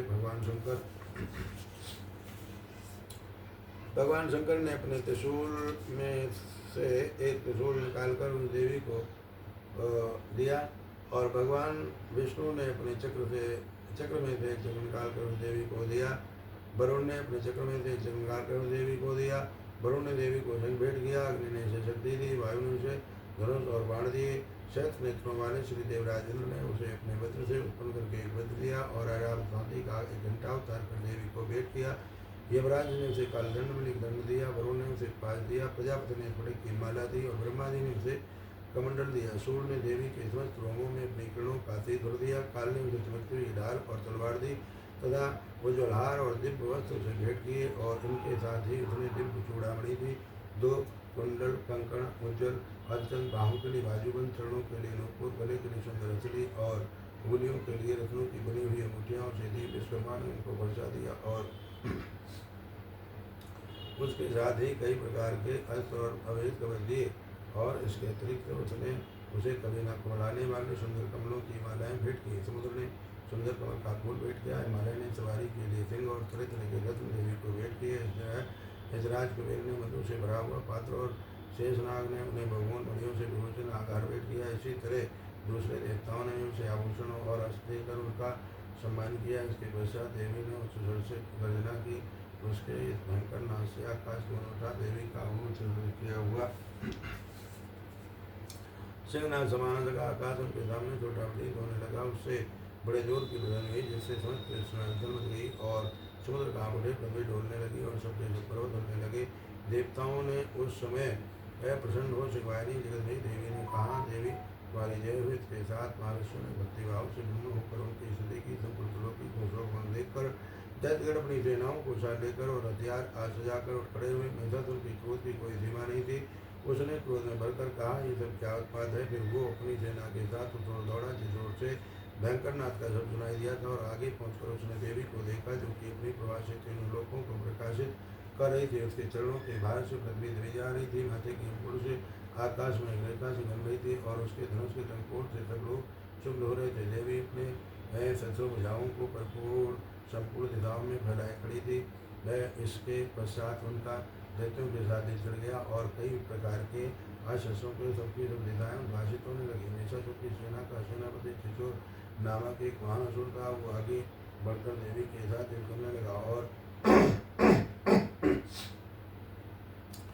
दूसरे दैत्यों की चलनी सेना था लेकर चावल में लड़ने लगा। 60,000 महारथियों को साथ लेकर उदक नामक महादैत्य लगाकर युद्ध करने लगा, और मानो नामक असुर एक करोड़ों को साथ लेकर श्लोमा नामक असुर 5 करोड़ को साथ लेकर युद्ध करने लगा। वात्सल नामक असुर 60 लाख असुरों के साथ युद्ध में आ डटा। बिडाल नामक असुर 1 करोड़ सहित लड़ने को तैयार था। इन सबके अतिरिक्त और भी हजारों असुर हाथी और घोड़ा साथ लेकर लड़ने लगे, और इन सबके पश्चात में 4 करोड़ रथों हाथियों और घोड़ों सहित वहाँ आकर देवी के दार लड़ने लगा। सभी असुर तो अमर सुंदर शक्ति मुझको कड़वों पड़तों पटियों के दार रणभूमि में देवी के साथ युद्ध करने लगे। कई शक्तियाँ फेंकने लगे, और कोई अंतर्दादित्य पश्चात सबके बड़ी बड़ी तलवारें हाथों में लेकर देवी की ओर दौड़े और उसे मार डालने का उद्योग करने लगे। मगर देवी ने क्रोध में भर कर खेल में उनके सब शस्त्रों को आड़ दिया। इसके पश्चात ऋषियों और देवताओं ने देवी की स्तुति का आरम्भ कर दी, और वो प्रसन्न होकर असुरों के शरीरों पर शस्त्रों की वर्षा करती रही। देवी का वाहन क्रोध में भरकर दैत्य सेना में इस प्रकार विचरने लगा, जैसे कि वन में दावानल फैलाओ। युद्ध करते हुए देवी ने क्रोध में भर जितने श्वासों को छोड़ा, वो तुरंत ही सैकड़ों हजारों गणों के रूप में परिवर्तित हो गए। पर से बिंदपाल खड़क तथा पट्टिटस इत्यादि अस्त्रों के साथ दैत्यों से युद्ध करने लगे। देवी की शक्ति से बड़े हुए वो गढ़ दैत्यों का नाश करते हुए ढोल शंख व मृदंग आदि जा रहे थे। तदंतर देवी ने त्रिशूल गदा शक्ति खड़क इत्यादि से शस्त्रों को मार डाला। कितनों को घंटे की भयंकर आवाज से ही यमलोक को पहुंचा दिया। कितने ही असुरों को उसने पास में बांध कर पृथ्वी पर घसीटा। कितनों को अपनी तलवार से टुकड़े टुकड़े कर दिया, और कितनों को गदा की चोट से धरती पर सुला दिया। दैत्यों की मार से घायल होकर भ्रमण करने लगे, और कई सूर से छाती बढ़ जाने के कारण पृथ्वी पर लेट गए, और कितनों की बाढ़ वर्षा से कमर टूट गई, और देवताओं को पीड़ा देने वाले दैत्य कटकर मरने लगे। कितनों की गायें हो गई, कितनों की ग्रीवाएं कट गई, कितनों के सिर कटकर दूर भूमि पर लौट गए, कितनों के शरीर बीच में से कट गए, और कितनों की जंघाएं कट गई और वो पृथ्वी पर गिर पड़े। कितने ही सिरों व पैरों के कटने पर भी भूमि पर से खड़े हुए, और शस्त्र हाथ में लेकर देवी से लड़ने लगे। और कई लोग भूमि में बाजों की भूमि से नाचते थे, कई जो उनके सिर पर चुके थे, बिना सिर के धड़ से ही हाथ में शस्त्र लिए लड़ रहे थे। ठहरो ठहरो कहते हुए देवी को युद्ध के लिए लौटा रहे थे। जहाँ पर ये घोर संग्राम हुआ था, वहाँ की भूमि रसाती घोड़े और असुरों की लाशों से भर गई थी, और असुर सेना के बीच में रक्तपात होने के कारण रुद्र की नदियाँ बह रही थी। और इस तरह देवी ने समझी विशाल सेना को क्षणों में इस तरह से नट कर डाला, जैसे प्रकाश के बड़े समूह को नष्ट कर डालती है। और देवी का सिंह भी गर्दन के बालों को हिलाता हुआ और बड़ा शब्द करता हुआ असुरों के शरीर से मानो उनके प्राणों को ढूंढ रहा था। वहाँ देवी के गणों ने दैत्यों के साथ युद्ध किया, तो देवताओं ने प्रसन्न होकर आकाश से ऊपर को बरसा के सेनापतियों सहित महर्षि मेधा ने कहा, महिषासुर की सेना नष्ट होती देखकर उस सेना का सेनापति चित्र क्रोध में भर देवी के साथ युद्ध करने के लिए आगे बढ़ा। वो देवी पर इस प्रकार बाणों की वर्षा करने लगा, मानो सुमेरु पर्वत पानी की धार वर्षा रहा हो। इस प्रकार देवी ने अपने बाणों से उसके बाणों को काट डाला तथा उसके घोड़ों और सारथी को भी मार दिया। साथ ही उसके धनुष उसके धनुष और उसके अत्यंत ऊंची ध्वजा को भी काट कर नीचे गिरा दिया। उसका धनुष कर जाने के पश्चात उसके शरीर की मुँह को भी अपने बाहों से बीन दिया। घोड़ों सारथी के नष्ट हो जाने पर वो आसुर ढाल और तलवार लेकर देवी की तरफ आया। उसने अपनी तेज धार वाली तलवार से देवी के इनके मस्तक पर प्रहार किया और बड़े वेग से देवी की वह भुजा पर प्रहार किया। फिर देवी की भुजा को छूते ही देवी की तलवार टूटकर हो गई। इससे दैत्य ने क्रोध में भरकर शूल हाथ में लिया और उसे भद्रकाली देवी की ओर फेंका। देवी की ओर आता हुआ वो शूल आकाश से गिरते हुए शूल के समान प्रज्वलित हो उठा। वो शूल को अपनी ओर आते हुए देखकर देवी ने भी शूल छोड़ा और महासुर के शूल के चोट को लेकर दिए और साथ ही महासुर के प्राण भी ली। शिशु के मरने पर देवताओं को दग देने वाला चामर नामक दैत्य हाथी पर सवार होकर देवी से लड़ने के लिए आया और उसने आने के साथ ही शक्ति से प्रहार किया। किंतु देवी ने अपने ओंकार से उसे तोड़कर पृथ्वी पर डाल दिया। शक्ति को टूटा हुआ देखकर देखने को उसे लाल होकर शूल को चलाया। किंतु देवी ने उसको भी काट दिया। इतने में देवी का सिंह उछलकर हाथी के मस्तक पर सवार हो गया और देव के साथ जोड़ने के लिए करने लगा। फिर वो दोनों लड़ते हुए हाथी पर से पृथ्वी पर आ गिरे और दोनों बड़े क्रोध से लड़ने लगे। फिर वह सिंह बड़े जोर से आकाश की ओर उछला और जब पृथ्वी की ओर आया तो वो अपने पंजे से चावल पर से धड़ कर दिया। क्रोध में बनी हुई देवी ने शिला और मृत्य आदि की चोटों से उधर को भी मार दिया। प्रहार को दांतों मुक्कों और टुकड़ों से तोड़ डाला। क्रोध हुई देवी ने गदा की प्रहार से उद्यत को मार गिराया। भंडपाल से भास्कर को बाणों से स्थान को अंदर कुमोर के घाट उतार दिया। तीनों नेत्रों वाली परमेश्वरी ने त्रिशूल से प्रकाश और महानु नामक राष्ट्रों को मार गिराया। उसने अपनी तलवार से बिडाल नामक व्यक्ति का सिर काट डाला तथा अपने बाणों से दूसर और दोनों राष्ट्रों को यमलोक को पहुँचा दिया। एक प्रकार जब महिषासुर ने देखा कि देवी ने मेरी सेना को नष्ट कर दिया है तो वो भैंसे का रूप धारण कर देवी के घरों को दुख देने लगा। उन घरों में कितनों को उसने मुख्य प्रहार से, कितनों को पुरों से, कितनों को पूंछ से, कितनों को सींगों से, भूतों को दौड़ने के वेग से, अनेकों को सिंहनाद से, कितनों को चक्कर देकर और कितनों को स्वाभाविक से झोंकों से पृथ्वी पर गिरा दिया। वो दैत्य इस प्रकार गणों की सेना को गिरा देवी के सिर को मारने के लिए दौड़ा। इस पर देवी को बड़ा गुस्सा आया। उधर दैत्य क्रोध में भरकर धरती को फूलों से खोदने लगा तथा सिंहों से पर्वतों को काट काट धरती पर फेंकने लगा और मुख से शब्द करने लगा। महिषासुर के वेग से चक्कर देने के कारण पृथ्वी शुद्धों पर पड़ने लगी। उसकी पूंछ से टकराकर समुद्र चारों ओर फैलने लगा। हिलते हुए सिंहों के आघात से में खंड खंड हो गए और श्वास से आकाश में उड़ते हुए पर्वत बढ़ने लगे। इस तरह क्रोध में भरे हुए राक्षस को देख चंडिका को भी क्रोध आ गया और वो उसके मारने के लिए क्रोध में भर गई। देवी ने पास फेंक कर दैत्य को बांध दिया और उसने बन जाने पर दैत्य का रूप त्याग दिया और सिंह का रूप बना लिया। और जो ही देवी उसका सिर काटने के लिए तैयार हुई कि उसने पुरुष का रूप बना लिया जो कि हाथ में तलवार लिए हुए था। देवी ने तुरंत ही अपने बाणों के साथ उस पुरुष को उसकी तलवार ढाल सहित बीन डाला। उसके पश्चात ये वो हाथी के रूप में दिखाई देने लगा। अपनी लंबी सूंड से देवी के सिर को खींचने लगा और गरजने लगा। देवी ने अपनी तलवार से उसकी सूंड काट डाली तो राक्षस ने एक बार फिर भैंसे का रूप धारण कर लिया और पहले की तरह चर अचर जीवों सहित समस्त लोकी को व्याकुल करने लगा।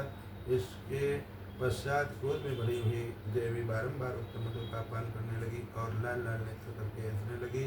उधर बलवीर तथा मत से क्रोध हुआ दैत्य भी गरजने लगा। अपने सिंहों से देवी पर्वतों को फेंकने लगा। देवी अपने बाणों से उनके फेंके हुए पर्वतों को चूर करते हुए बोली, वो मोर जब तक मैं मधुपान कर रही हूँ तब तक तो गरज ले और इसके पश्चात मेरे हाथों तेरी मृत्यु हो जाने पर देवता गरजेंगे। महर्षि मेधा ने कहा यूँ कहकर देवी उछलकर उस दैत्य पर जा चढ़ी और उसको अपने पैर से दबाकर शूल से उसके गले पर आघात किया। देवी के पैर से दबने पर भी दैत्य अपने दूसरे रूप से अपने मुख से बाहर होने लगा। अभी वो आधा ही बाहर निकला था कि देवी ने अपना प्रभाव से उसे रोक दिया। जब वो आधा निकला हुआ ही दैत्य युद्ध करने लगा तो देवी ने अपनी तलवार से उसका सिर काट दिया। इसके पश्चात सारी राक्षस सेना हाहाकार करती वहाँ से भाग खड़ी हुई और सब देवता अत्यंत प्रसन्न हुए तथा ऋषियों महर्षियों से देवी की स्तुति करने लगे। गंधर्वराज गान करने लगे तथा अप्सराएं नृत्य करने लगे। महर्षि मेधा बोले, देवी ने जब पराक्रमी दुरात्मा महिषासुर को मार गिराया और असुरों की सेना को मार दिया तब इंद्र आदि समस्त देवता अपने सिर तथा शरीर को झुकाकर भगवती की स्तुति करने लगे। जिस देवी ने अपनी शक्ति से ये जगत व्याप्त किया है और जो संपूर्ण देवताओं तथा मनुष्यों की पूजनीय है, उस अंबिका को हम भक्ति पूर्वक नमस्कार करते हैं। वो कि हम सबका कल्याण करें।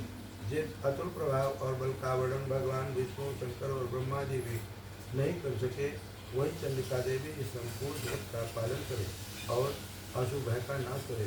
पुण्यात्माओं के घरों में तुम स्वयं लक्ष्मी रूप हो और पापियों के घरों में तुम अलक्ष्मी रूप हो और सत्कुल में उत्पन्न होने वालों के लिए तुम लज्जा रूप होकर उनके घरों में निवास करती हो।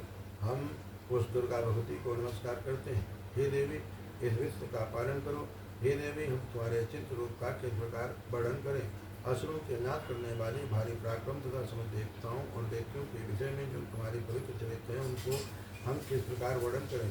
हे देवी, तुम कार्तिका होने पर भी तुम संपूर्ण जगत की उत्पत्ति का कारण हो। हे देवी, भगवान विष्णु, शंकर आदि किसी भी देवता ने तुम्हारा पार नहीं पाया। तुम सबकी आश्रय हो। ये संपूर्ण जगत तुम्हारा ही अंशरूप है, क्योंकि तुम सबकी अद्भुत प्रकृति हो। हे देवी, तुम्हारे जिस नाम के उच्चारण से संपूर्ण यज्ञों में सब देवता तृप्ति लाभ करते हैं, वो स्वाहा तुम ही हो। इसके अतिरिक्त तुम पितरों की तृप्ति का कारण हो, इसलिए सब आपको सुधा कहते हैं। देवी, वो विद्या जो मोक्ष के देने वाली है, जो अचिंत महाज्ञान स्वरूपा है, तत्वों के सार को भस्म करने वाले,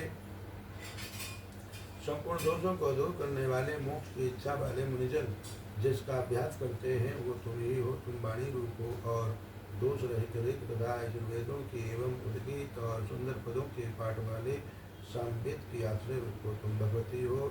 इस विश्व की उत्पत्ति एवं पालन के लिए तुम वार्ता के रूप में प्रकट हुई हो और तुम संपूर्ण संसार की पीड़ा होने वाली हो। हे देवी, जिससे सारे शास्त्रों को जाना जाता है, वो मेधा शक्ति तुम्हें हो और दुर्गम भवसागर से पार करने वाली नौका भी तुम्हें हो। लक्ष्मी रूप से विष्णु भगवान के हृदय में निवास करने वाली और भगवान महादेव द्वारा सम्मानित गौरी देवी तुम्ही हो।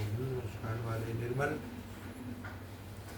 पूर्ण चंद्रमा के समान और उत्तम स्वर्ण की मनोहर कांति से कमनीय तुम्हारे मुख को देख कर भी महिषासुर क्रोध में भर गया। ये बड़े आश्चर्य की बात है।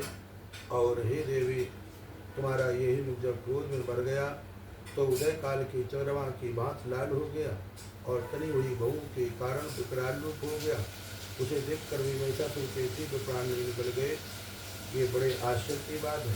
आपके कुपित मुख के दर्शन करके भला कौन जीवित रह सकता है।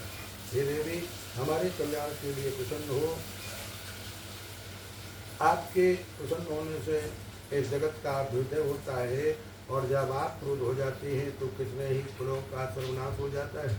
ये हमने अभी अभी जाना है कि जब तूने महिषासुर की बहुत बड़ी सेना को देखते देखते मार दिया।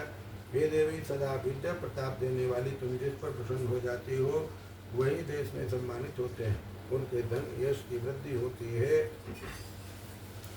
उनका धर्म कभी शिथिल नहीं होता है और उनके अधिक पुत्र पुत्रियां और नौकर होते हैं। हे देवी, तुम्हारी कृपा से ही धर्मात्मा पुरुष प्रतिदिन श्रद्धा पूर्वक करता है और धर्माकुल आचरण करता है और उसके प्रभाव से स्वर्गलोक में जाता है, क्योंकि तुम तीनों लोकों में मानचित फल देने वाली हो। हे माँ दुर्गे, तुम स्मरण करने पर संपूर्ण जीवों के भय नष्ट कर देती हो और स्थित चित्त वालों के द्वारा चिंतन करने पर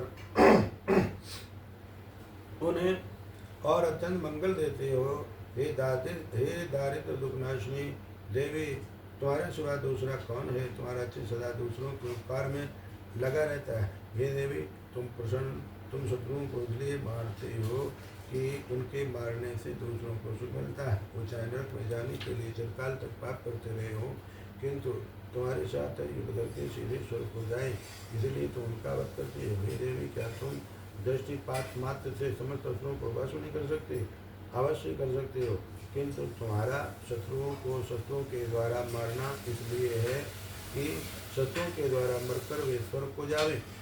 इस तरह से हे देवी, उन शत्रुओं के प्रति भी तुम्हारा विचार उत्तम है। हे देवी, तुम्हारे ऊपर खड़क की चमक से और त्रिशूल की नोक की कांति की किरणों से असुरों की आंखें फूट नहीं गई। उसका कारण ये था कि वे किरणों से शोभामान तुम्हारी चंद्रमा के समान आनंद प्रदान करने वाले सुंदर मुख को देख रहे थे। हे देवी, तुम्हारा शील गुणवितान को दूर करने वाला है और सबसे अधिक तुम्हारा रूप है, जो ना तो कभी चिंतन में आ सकता है और ना जिसकी दूसरों से कभी तुलना ही हो सकती है। तुम्हारा बल व पराक्रम शत्रुओं का नाश करने वाला है। इस तरह तुमने शत्रुओं पर भी दया प्रकट की है। हे देवी, तुम्हारे बल की किसके साथ बराबरी की जा सकती है तथा शत्रुओं को भय देने वाला इतना सुंदर रूप भी और किसका है। हृदय में कृपा और हृदय में निष्ठुरता, ये दोनों बातें तीनों लोकों में केवल तुम्हें में देखने में आई है। ये माता, इस भूमि में शत्रुओं को मारकर तुमने उन्हें स्वर्गलोक में पहुँचाया है। इस तरह तीनों लोगों की तुमने रक्षा की है तथा उन उन्मत्त असुरों से जो हमें भय था उसको भी तुमने दूर किया है। तुमको हमारा नमस्कार है। हे देवी, तुम शूल तथा खड़ग से हमारी रक्षा करो तथा घंटे की ध्वनि और धनुष की टंकोर से भी हमारी रक्षा करो। हे चंडिके, आप अपने शूल को घुमाकर पूर्व पश्चिम उत्तर तथा दक्षिण दिशा में हमारी रक्षा करो। तीनों लोकों में जो तुम्हारे सौम्य रूप है तथा घोर रूप है उनसे हमारी रक्षा करो तथा इस पृथ्वी की रक्षा करो। हे अंबिके, आपके कर पल्लवों में जो खड्ग शूल और गदा आदि शस्त्र शोभा पा रहे हैं उनसे हमारी रक्षा करो। मानसी बोले कि इस प्रकार जब सब देवताओं ने जगत माता भगवती की स्तुति की और नंदन उनके पुष्पों तथा गंधलेपनों द्वारा उनका पूजन किया और फिर सबने मिलकर जब सुगंधित वादी धूपों द्वारा उनको सुगंधि निवेदन की, तब देवी ने प्रसन्न होकर कहा, हे देवताओं, तुम सब मुझसे रोमांचित वर मांगो। देवता बोले, हे भगवती, तुमने हमारा सब कुछ कार्य कर दिया। अब हमारे लिए कुछ भी मांगना बाकी नहीं रहा, क्योंकि तुमने हमारे शत्रु महिषासुर को मार डाला है। हे महेश्वरी, तुम इस पर भी यदि हमें कोई वर देना चाहती हो तो बस इतना वर दो कि जब जब हम आपका स्मरण करें तब तब आप हमारी विपत्तियों को हरण करने के लिए हमें दर्शन दिया करो। हे अंबिके, जो कोई भी तुम्हारी स्तुति करे तुम उनको वित्त, समृद्धि और वैभव देने के साथ उनके धन और स्त्री आदि संपत्ति बढ़ावे और सदा हम पर प्रसन्न रहे। महर्षि बोले, हे राजन, देवताओं ने जब जगत के लिए तथा अपने लिए इस प्रकार प्रश्न किया तो बस तथास्तु कहकर देवी अंतर ध्यान हो गई। हे भूप, जिस प्रकार तीनों लोकों का हित चाहने वाली वो भगवती देवताओं के शरीर से उत्पन्न हुई थी, वो सारा वृतांत मैंने तुझसे कह दिया है। और इसके पश्चात दुष्ट असुरों तथा शुभ निशुभ का वध करने और सब लोगों की रक्षा करने के लिए जिस प्रकार गौरी देवी के शरीर से उत्पन्न हुई थी, वो सारा वृतांत मैं यथावत वर्णन करता हूँ। महर्षि मेधा ने कहा, पूर्व काल में शुम्भ निशुम्भ नामक असुरों ने अपने बल के मद से इंद्र का त्रिलोकी का राज्य और यज्ञों के भाग छीन लिए, और वो दोनों इसी प्रकार सूर्य, चंद्रमा, धर्मराज और वरुण के अधिकार भी छीनकर स्वयं ही उनका उपयोग करने लगे। वायु और अग्नि का कार्य भी वही करने लगे, और इसके पश्चात उन्होंने जिन देवताओं का राज छीना था उनको अपने अपने स्थान से निकाल दिया। इस तरह से अधिकार छिने हुए तथा दैत्यों द्वारा निकाले हुए देवता अपराजिता देवी का स्मरण करने लगे कि देवी ने हमको वर दिया था कि मैं तुम्हारी संपूर्ण विपत्तियों को नष्ट करके रक्षा करूंगी। ऐसा विचार कर सब देवता हिमालय पर गए और भगवती विष्णु माया की स्तुति करने लगे। देवताओं ने कहा, देवी को नमस्कार है, शिव को नमस्कार है, प्रवृत्ति और भद्रा को नमस्कार है। हम लोग रुद्रा, नित्या और गौरी को नमस्कार करते हैं। ज्योत्सना में चंद्रोपणी व सुरूपा देवी को निरंतर नमस्कार है। शरणागतों का कल्याण करने वाली वृद्धि और सिद्धि रूपा देवी को हम बार बार नमस्कार करते हैं। और नैतिक राजाओं की लक्ष्मी तथा सर्वाणी को नमस्कार है। दुर्गा को दुर्गुस्तुलों को पार करने वाली, दुर्पारा को पारसारा, चरुकाणी, ख्यात कृष्ण और धूमदेवी को सदैव नमस्कार है। अत्यंत सोम तथा चंद्र रूपा को हम नमस्कार करते हैं, उन्हें हमारा बारंबार प्रणाम है। जगत के आधारभूता कृति देवी को बार बार नमस्कार करते हैं। देवी को प्राणी मात्र विष्णु माया कहते हैं, उसको नमस्कार है, उसको नमस्कार है, उसको नमस्कार है। जो देवी संपूर्ण प्राणियों में चेतना कहलाती है, उसको नमस्कार है, उसको नमस्कार है, उसको नमस्कार है। जो देवी संपूर्ण प्राणियों में बुद्धि रूप से स्थित है, उसको नमस्कार है, उसको नमस्कार है, उसको नमस्कार है। जो देवी ये सब प्राणियों में निद्रा रूप से विराजमान है, उसको नमस्कार है, उसको नमस्कार है, उसको नमस्कार है। जो देवी संपूर्ण प्राणियों में क्षुधा रूप से विराजमान है, उसको नमस्कार, उसको नमस्कार, उसको नमस्कार है। जो देवी संपूर्ण प्राणियों में छाया रूप से स्थित है, उसको नमस्कार, उसको नमस्कार, उसको नमस्कार है। जो देवी संपूर्ण प्राणियों में शक्ति रूप से स्थित है, उसको नमस्कार, उसको नमस्कार, उसको नमस्कार है। जो देवी संपूर्ण प्राणी में तृष्णा रूप से स्थित है, उसको नमस्कार, उसको नमस्कार, उसको नमस्कार है। जो देवी सब प्राणी में शांति रूप से स्थित है, उसको नमस्कार, उसको नमस्कार, उसको नमस्कार है। जो देवी सब प्राणियों में जात रूप से स्थित है, उसको नमस्कार, उसको नमस्कार, उसको नमस्कार है। जो देवी सब प्राणियों में लज्जा रूप से स्थित है, उसको नमस्कार, उसको नमस्कार, उसको नमस्कार है। जो देवी सब प्राणी में शांति रूप से स्थित है, उसको नमस्कार, उसको नमस्कार, उसको नमस्कार है। जो देवी संपूर्ण प्राणी में श्रद्धा रूप से स्थित है, उसको नमस्कार, उसको नमस्कार, उसको नमस्कार है। जो देवी है संपूर्ण प्राणी में कांति रूप से स्थित है, उसको नमस्कार, उसको नमस्कार, उसको नमस्कार है। जो देवी संपूर्ण प्राणियों में लक्ष्मी रूप से स्थित है, उसको नमस्कार, उसको नमस्कार, उसको नमस्कार है। जो देवी संपूर्ण प्राणियों में मृत्यु रूप से स्थित है, उसको नमस्कार, उसको नमस्कार, उसको नमस्कार है। जो देवी संपूर्ण प्राणियों में विविध रूप से विराजमान है, उसको नमस्कार, उसको नमस्कार, उसको नमस्कार है। जो देवी संपूर्ण प्राणियों में ध्यान रूप से स्थित है, उसको नमस्कार, उसको नमस्कार, उसको नमस्कार है। जो देवी सब प्राणी में तुष्टि रूप से स्थित है, उसको नमस्कार, उसको नमस्कार, उसको नमस्कार है। जो देवी संपूर्ण प्राणी में रूप से स्थित है, उसको नमस्कार, उसको नमस्कार, उसको नमस्कार है। जो देवी संपूर्ण प्राणी में भ्रांत रूप से स्थित है, उसको नमस्कार, उसको नमस्कार, उसको नमस्कार है। जो देवी संपूर्ण प्राणी में नित्य व्याप्त रहती है, उसको नमस्कार, उसको नमस्कार, उसको नमस्कार है। जो देवी चेतन रूप से संपूर्ण संसार को व्याप्त करके स्थित है, उसको नमस्कार, उसको नमस्कार, उसको नमस्कार है। पूर्व काल में देवताओं ने अपने अभिष्ट फल को पाने के लिए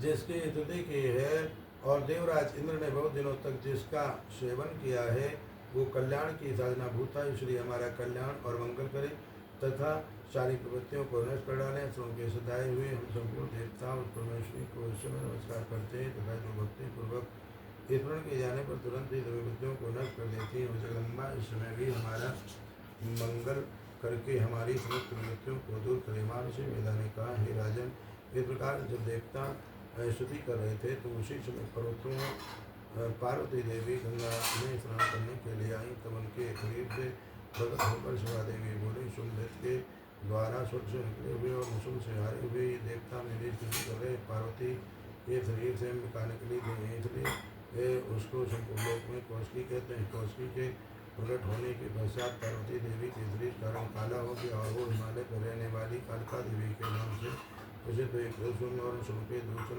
आए और उन्होंने परम मनोहर रूप वाली अंबिका देवी को देखा। फिर वो सुन के पास जाकर बोले, महाराज, एक अत्यंत सुंदर स्त्री हिमालय को प्रकाशित कर रही है। वैसा रंग रूप आज तक हमने किसी स्त्री में नहीं देखा है। अगर आप ये पता लगाएं कि वो कौन है और उसको ग्रहण कर लें। वो स्त्री स्त्रियों में रत्न है, वो अपनी कांति से सुंदराओं को प्रकाशित करती है। वहाँ स्थित है, इसलिए आपको उसका देखना उचित है। हे प्रभु, तीनों लोगों के हाथी, घोड़े और मणि इत्यादि जितने रत्न हैं वो सब इस समय आपके घर में शोभामान रहे। हाथियों में रत्नों पैरावत हाथी और उच्च सेवा नामक घोड़ा तो आप इंद्र से ले आए। हंसों द्वारा दिखा हुआ विमान जो कि ब्रह्मा जी के पास था भी आपके पास है। और ये महापद नामक खजाना अपने कुबेर से छीना है। समुद्र ने आपको सदा चुने हुए फूलों की मालक माला दी ये है। वरुण का कंचन की वर्षा करने वाला छत्र आपके पास है। रथों में श्री प्रजापति का रथ भी आपके पास ही है। दैत्येंद्र से कांतिदा नामक शक्ति भी आपने छीन ली है। और वरुण का पास भी आपके भ्राता निशुम के पास है ही है। और समुद्र में पैदा होने वाले ये सब प्रकार के रत्न भी आपके भ्राता निशुम के अधिकार में है। और देवनी में ना जल सके ऐसे दो वस्त्र भी अग्निदेव ने आपको दिए हैं। हे राजराज, इस प्रकार सारी रत्नों की वस्तुएं आप संग्रह कर चुके हैं। तो फिर आप कल्याण में स्त्रियों में रत्नों कल्पों में स्त्री आप क्यों नहीं ग्रहण करते। महर्षि मेधा बोली, चंद्र का ही विषय सुनकर शुभ ने विचारा कि सुग्रीव को बंधु बनाकर देवी के पास भेजा जाए। प्रथम उसको सब कुछ समझा दिया और कहा कि वहाँ जाकर तुम उसको अच्छी तरह से समझाना और ऐसा उपाय करना जिससे वो प्रसन्न होकर तुरंत मेरे पास चली आए। भली प्रकार समझाकर कहना, तुम सुग्रीव पर्वत के द्रोणी भाग में पहुँचा जहाँ देवी रहती थी। दूसरे कहा, हे देवी, दैत्यों का राजा सुन जो इस समय तीनों लोकों का स्वामी है, मैं उसका दूत हूँ और यहाँ तुम्हारे पास आया हूँ। संपूर्ण देवता उसकी आज्ञा एक दूसरे मानते हैं। अब जो कुछ उसने कहला भेजा वो सुनो। उसने कहा है, इस समय संपूर्ण लोक मेरे वश में है और संपूर्ण लोगों के बाद को पलक मैं ही लेता हूँ। तीनों लोगों में जितने श्रेष्ठ है वो सब मेरे पास है। देवराज का वाहन रावण मेरे पास है, जो मैंने इससे छीन लिया। चित्रवा नामक घोड़ा जो क्षीर सागर मंथन करने से प्रकट हुआ था, उसे देवताओं ने मुझे समर्पित किया है। हे सुंदरी, इनके अतिरिक्त और जो भी रत्न भूषण पदार्थ देवताओं के पास थे वो सब मेरे पास है। देवी, मैं तुम्हें संसार की स्त्रियों में रत्न मानता हूँ, क्योंकि रत्नों का उपभोग करने वाला मैं ही हूँ। ये चंचल कटाक्षों वाली सुंदरी, अब ये मैं तुझ पर छोड़ता हूँ कि तू मेरे या मेरे भाई महाप्रभु नृसिंह की सेवा में आ जाए। तू मुझे करेगी तो तुझे तुल महानेश्वर की प्राप्ति होगी, अतः तुम अपनी बुद्धि से विचार कर मेरे पास चले आओ। महर्षि मेधा ने कहा, दूत के ऐसा कहने पर संपूर्ण जगत का कल्याण करने वाली भगवती दुर्गा मन ही मन मुस्कुराई और इस प्रकार कहने लगी। देवी ने कहा, हे दूत, तू जो कुछ कह रहा है वो सत्य है और इसमें किंचित मात्र भी झूठ नहीं है। शुंभ इस समय तीनों लोकों का स्वामी है और नृसिंह भी उसी की तरह पराक्रमी है, क्योंकि इसके संबंध में मैं जो प्रतिज्ञा कर चुकी हूँ उसे मैं कैसे टुटला सकती हूँ। होता तो मैंने जो प्रतिज्ञा की उसे सुन तो मुझे तुम्हें जीत लेगा और मेरे मान को खंडित करेगा तथा बल में मेरे समान होगा, वही मेरा स्वामी होगा। इसलिए तुम द्वारा महाप्रकट नृसिंह यहाँ आवे और इसमें जीत कर मुझसे विवाह करना, इसमें बड़ा देर की क्या आवश्यकता है। दूत ने कहा, हे देवी, तुम अधिकार में तुम अभिमान में भरी हुई हो, मेरे सामने तुम ऐसी बात न करो। इस लोकरी में मुझे तो कोई ऐसा दिखाई नहीं देता जो कि शुंभ नृसिंह के सामने ठहरे के हे देवी, जब अन्य देवताओं में से कोई शुंभ व नृसिंह के सामने ठहर नहीं सकता, तो फिर तुम जैसी स्त्री के सामने रणभूमि ठहर होगी। देव शुंभ आदि असुरों के सामने इंद्रा देवता ने ढके लोग तुम अकेले स्त्रियों के सामने कैसे ठहर हो गया था। तुम मेरा कहना मानकर उनके पास चले जाओ, नहीं तो जब वो तुम्हें केस पकड़ कर जीते हुए ले जाएंगे तो तुम्हारा गौरव नष्ट हो जाएगा। फिर भी मेरी बात मान लो। देवी ने कहा, जो कुछ तुमने कहा ठीक है। तुम और नृसिंह बड़े बलवान, लेकिन मैं क्या कर सकते हो, क्योंकि मैं बिना विचारे प्रतिज्ञा कर चुकी हूँ। इसलिए तुम जाओ और मैंने जो कुछ कहा है जो आज तक पूरा दूसरे से कह दो, इसके पश्चात जो उचित हमने करे। महर्षि ने ललिता देवी की बात सुनकर दूध क्रोध में भरा हुआ वहाँ से के पास पहुँचा और सारा वृतांत उसे कहना है। दूध की बात सुन उसके क्रोध का पारा बढ़ना रहा और उसने अपने सेनापति धूम्रोचन से कहा, धूम्रोचन, तुम अपनी सेना से शीघ्र आ जाओ और दुष्टा के केसों को पकड़ के उनके घसीटते आ ले आओ।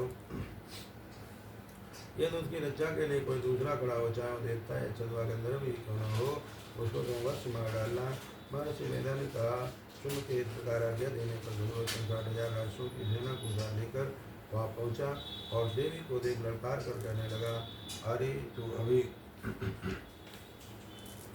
सुमर्ण शुंभ के पास चले तो प्रसन्नतापूर्वक मेरे सामने चलेगी, तो मैं तेरे केसों को पकड़ कर जीतता हुआ ले चलूँगा। देवी बोली, असुर का भेजा हुआ तेरे जैसा बलवान ये बलपूर्वक मुझे न ले जाएगा तो ऐसी जगह में तुम्हारा करी जा सकती हूँ। महर्षि मेधा ने कहा। ऐसा कहने पर धूम्रोचन उसकी ओर लपका कर देवी ने उसे अपनी ओंकार से ही भस्म कर डाला। ये देखकर असुर सेना क्रोध होकर देवी की ओर बढ़ी, परंतु अंबिका ने उन पर तीखे बाणों से तथा पर्सों की वर्षा आरंभ कर दी। इतने में ही देवी का वाहन भी अपनी ग्रीवा के बालों को झटकता हुआ बड़ा भारी शब्द करता हुआ सुस्वेगम कूद पड़ा। उसने कई सुर अपने कंधों से, कई अपने जोड़ों से और कई को धरती पर पलट कर अपनी दाढ़ों से घायल करके मार डाला। उसने कई असुरों के अपने नखों से पेट फाड़ डाले और कई असुरों का दो केवल थप्पड़ मार कर ही धन से अलग कर दिया। कई असुरों की भुजाएं और सिर तोड़ डाले और गर्दन के बालों को लाते उसने कई असुरों को पकड़कर उनके पेट फाड़ कर उन पर रक्त भी डाला। इस प्रकार देवी के उस महाबलवान शुंभ ने क्षण में सुसेना को समाप्त कर दिया। शुंभ ने जब ये सुना कि देवी ने धूम्रोचन असुर को मार डाला है और उसके सिंह ने सारी सेना का संहार कर डाला है, तो उसको बड़ा क्रोध आया। उसके मारे क्रोध के घोर भड़कने लगे और उसने चंद्रमुन नामक महासुर को आज्ञा दी, हे चंद्रमुन, तुम अपने साथ एक बड़ी सेना लेकर वहाँ जाओ और देवी के बाल पकड़कर उसे बांधकर तुरंत यहाँ ले आओ। यदि उसको यहाँ लाने में किसी प्रकार का संदेह हो तो अपनी सेना से उससे लड़ते हुए उसको मार डालो और वो दुष्टा और उसका सिंह दोनों मारे जाए तब उसको बांधकर यहाँ ले आना। महर्षि मेधा ने कहा, धनराज की आज्ञा पाकर चंड और मुंड चंद्र सेना को साथ लेकर हथियार उठाए हुए देवी से लड़ने के लिए चल दिए। हिमालय पर्वत पर पहुँच कर उन्होंने मुस्कुराती हुई देवी जो पीछे को बैठी हुई थी देवता के पत्थरों को पकड़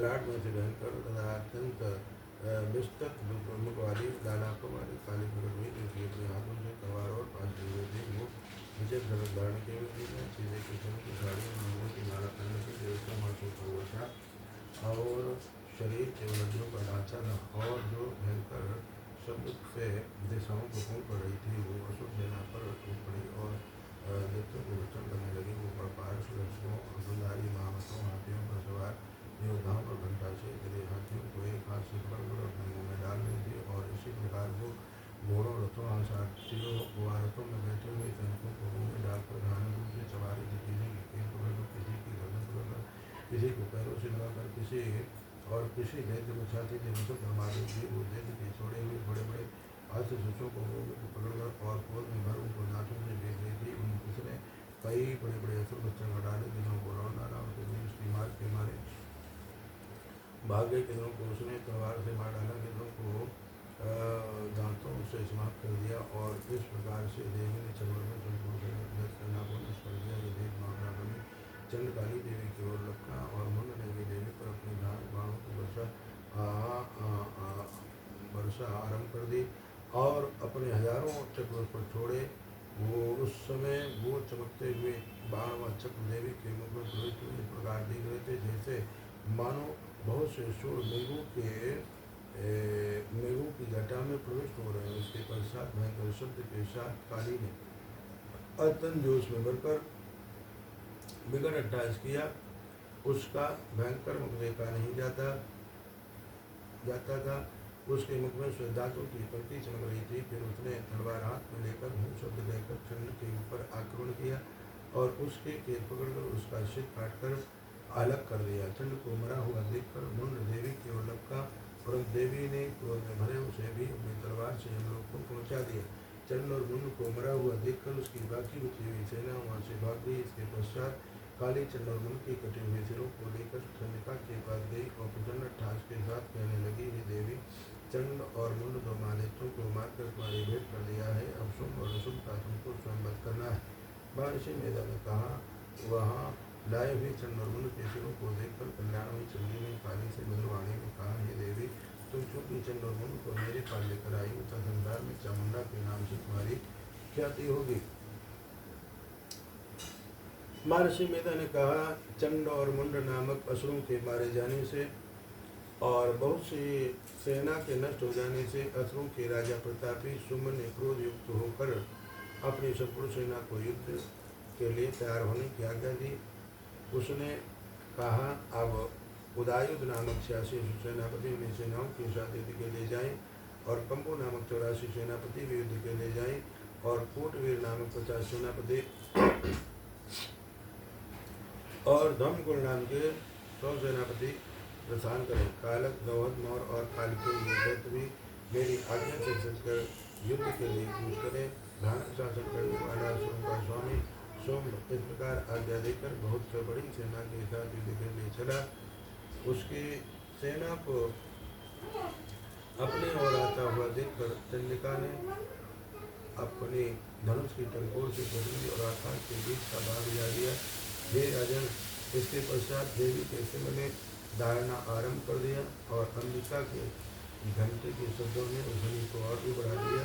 धनुष की टंकोर से धार और घंटे के शब्द से पृथ्वी और आकाश के बीच का भाग ऊंचा, और इसके साथ ही देवी ने अपने मुख को और भी भयानक बना दिया। इसे भयंकर शब्द को सुनकर राक्षसी सेना में देवी के दासन को चारों ओर से घेर दिया। हे राजन, उस समय दैत्यों के नाश के लिए देवताओं के चेले ब्रह्मा, शिव, कार्तिकेय, विष्णु तथा इंद्र आदि देवों की शक्तियाँ जो अत्यंत पराक्रम और बल से संपन्न थी, उनके शरीर से निकलकर उसी रूप में चंडिका देवी के पास गई। जिस देवता का जैसा रूप था, जैसे आभूषण थे और जैसा वाहन था, वैसा ही रूप, आभूषण और वाहन लेकर उन देवताओं की शक्तियाँ दैत्यों से युद्ध करने के लिए आई। हंस विमान में बैठकर रुद्राक्ष की माला से धारण करके ब्रह्मा जी की शक्ति आई। रथ पर सवार होकर हाथ में त्रिशूल लेकर महान का कंकड़ पहनकर और चंद्रिका से भूषित होकर भगवान शंकर की शक्ति महेश्वरी आई और बोल पर आरूढ़ होकर हाथ में शक्ति लिए दैत्यों से युद्ध करने के लिए कार्तिकेय जी की शक्तियों के कारो धारण करके आई। भगवान विष्णु की शक्ति गरुड़ पर सवार होकर शंख चक्र शान गदा धनुष तथा खंड हाथ में लिए हुए आई। श्री हरि की शक्ति 12 का शरीर धारण करके आई और नरसिंह के समान शरीर धारण करके उनकी शक्ति नरसिंह भी आई। उसकी गर्दन के झटकों से आकाश के ताड़े टूट पड़ते थे और इसी प्रकार देवराजन की शक्ति इंद्रिय में ऐरावत के ऊपर सवार होकर आई। पश्चात इन देव शक्तियों से घिरे हुए भगवान शंकर ने चंडिका से कहा, मेरी प्रसन्नता के लिए तुम शीघ्र ही इन असुरों को मारो। इसके पश्चात देवी के शरीर में से अत्यंत गुरु वाली और सैकड़ों बिगड़ियों के समान आवाज करने वाली चंडिका शक्ति प्रकट हुई। उस अपराधता देवी ने धूल वाले भगवान श्री शंकर जी से कहा, हे प्रभु, आप मेरी ओर से दूध बनकर शुंभ और शुंभ के पास जाइए और उन आतंक गर्वीले दैत्यों से कहिए तथा उनके अतिरिक्त और भी जो दैत्य वहाँ उपस्थित हों, युद्ध में उपस्थित हों, उनसे भी कहिए जो तुम्हें अपने जीवित रहने की इच्छा हो उस लोकी का राज इनको दे दो। देवताओं को उनका एक भाग बनना आरंभ हो जाए और तुम पाताल को लौट जाओ। कि तेज बल के गर्भ से तुम्हारी लड़ने की इच्छा हो तो फिर आ जाओ, तुम्हारे मत से मेरे उन्हें तक होंगे। क्योंकि उस देवी ने भगवान शंकर को दूत के कार में नियुक्त किया था, इसलिए वो संसार में सुबूति के नाम से विख्यात हुई। भगवान शंकर से देवी का संदेश पाकर उन दैत्यों के क्रोध का कोई आर पार न रहा और वो जिस स्थान पर देवी विराजमान थी वहाँ पहुँचे और जाने के साथ ही उस पर बाणों और शक्तियों की वर्षा करने लगे। देवी ने उनके फेंके हुए बाणों, शक्तियों, त्रिशूल और बर्फों को अपने बाणों से काट डाला और काली देवी उस देवी के साथ आगे खड़ी होकर शत्रुओं को त्रिशूल से विद्युत करने लगी और खड़बांग से गुजरने लगी। ब्रह्माणी जिस तरफ दौड़ती थी उसी तरफ अपने कमलों का जल छिड़क कर देते के वीर भवन को नष्ट कर देती थी और इसी प्रकार महेश्वरी त्रिशूल से और वैष्णवी चक्र से और अत्यंत को वाली कौमारी शक्ति द्वारा असुरों को मार रही थी और इंद्र के बाजू के प्रहार से सैकड़ों दैत्य रक्त की नदियाँ बहाते हुए पृथ्वी को सो गए। 12 में कितने ही रासों को अपनी थोतों द्वारा के घाट उतार दिया। दारुण के प्रभाव से कितने ही रासों की छाती को चीर डाला और चक्र की चोट में कितने ही को विदीर्ण करके धरती पर डाल दिया। बड़े बड़े रास्तों को नाशों प्रेरकों से विदीर्ण करके चर्चन कर रही थी और सुगना से चारों दिशाओं को गुंजाती हुई रणभूमि में चल रही थी। धरती के पाठार से कितने ही दैत्य भयभीत होकर पृथ्वी पर गिर पड़े और उनके गिरते ही वो उनका वक्षण कर गई। इस तरह क्रोध में भरे हुए हे मातृ द्वारा नाना प्रकार के उपायों से बड़े बड़े असुरों को मरते हुए देखकर राक्षसी सेना भाग पड़ी और उनको इस प्रकार भागता देखकर रक्तवीर नामक महापराक्रमी राक्षस क्रोध में भरकर युद्ध के लिए आगे बढ़ा। उसके शरीर से रक्त बूंदें पृथ्वी पर जैसे गिरती थी तुरंत वैसे ही शरीर वाला तथा वैसा ही भगवान दैत्य पृथ्वी से उत्पन्न हो जाता था। रक्तवीर गदा हाथ में लेकर इंद्री के साथ युद्ध करने लगा। जब इंद्री शक्ति ने अपने बदल से उसको मारा तो घायल होने के कारण उसके शरीर से बहुत सा रक्त बहने लगा और उसकी प्रत्येक बूंद से उसके समान ही बलवान तथा महापराक्रमी अनेकों दैत्य भयंकर रूप से प्रकट हो गए। वो सबके सब दैत्य बीज के समान ही बलवान तेज वाले थे। वो भी भयंकर अस्त्र शस्त्र लेकर देवियों के साथ लड़ने लगे। जब इंद्री के एक वज्र प्रहार से उसके मस्तक पर चोट लगी और रक्त बहने लगा तो उसमें से हजारों ही पुरुष उत्पन्न हो गए। वैष्णवी चक्र से और इंद्री ने गदा से रथवीर को चोट पहुँचाई और वैष्णव के चक्र से घायल होने पर उसके शरीर से जो रक्त बहा उससे हजारों महासुर उत्पन्न हुए जिनके द्वारा ये संपूर्ण जगत व्याप्त हो गया। कौमारी ने शक्ति से 12 में खड़क से और महेश्वरी ने त्रिशूल से उसको घायल किया। इस प्रकार क्रोध में बढ़कर उस महादैत्य ने सब महाशक्तियों पर पृथक पृथक गदा से प्रहार किया और माताओं ने शक्ति तथा त्रिशूल से उसको जो बार बार घायल किया। उससे सैकड़ों महादैत्य उत्पन्न हुए और इस प्रकार उस रक्तवीर के रुधिर से उत्पन्न हुए असुरों से संपूर्ण जगत व्याप्त हो गया, जिससे देवताओं को भय हुआ। देवताओं को भयभीत देखकर चंडिका ने काली से कहा, हे चामुंडे, अपने मुख को बड़ा करो और मेरे स्वस्थ घास से उत्पन्न हुए रक्तबिंदुओं से तथा रक्तबिंदुओं से उत्पन्न हुए महाअसुरों को तुम अपने मुख से भक्षण करती जाओ। इस प्रकार बिंदुओं से उत्पन्न हुए महाअसुरों को तुम अपने एक मुख से भक्षण करते जाओ। इस प्रकार रक्त बिंदुओं से उत्पन्न हुए महादैत्यों को भक्षण करती हुई तुम रणभूमि में विचरो। इस प्रकार रक्तशील होने से दैत्य नष्ट हो जाएगा।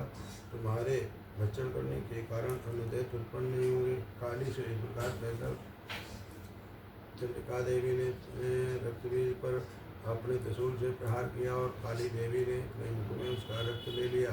तब उसने गदा से चंद्रिका पर प्रहार किया। प्रहार से चंद्रिका को उतनी में कष्ट न हुआ, किंतु रक्तबीज के शरीर से बहुत सा रक्त बहने लगा। लेकिन उसके गिरने के साथ ही काली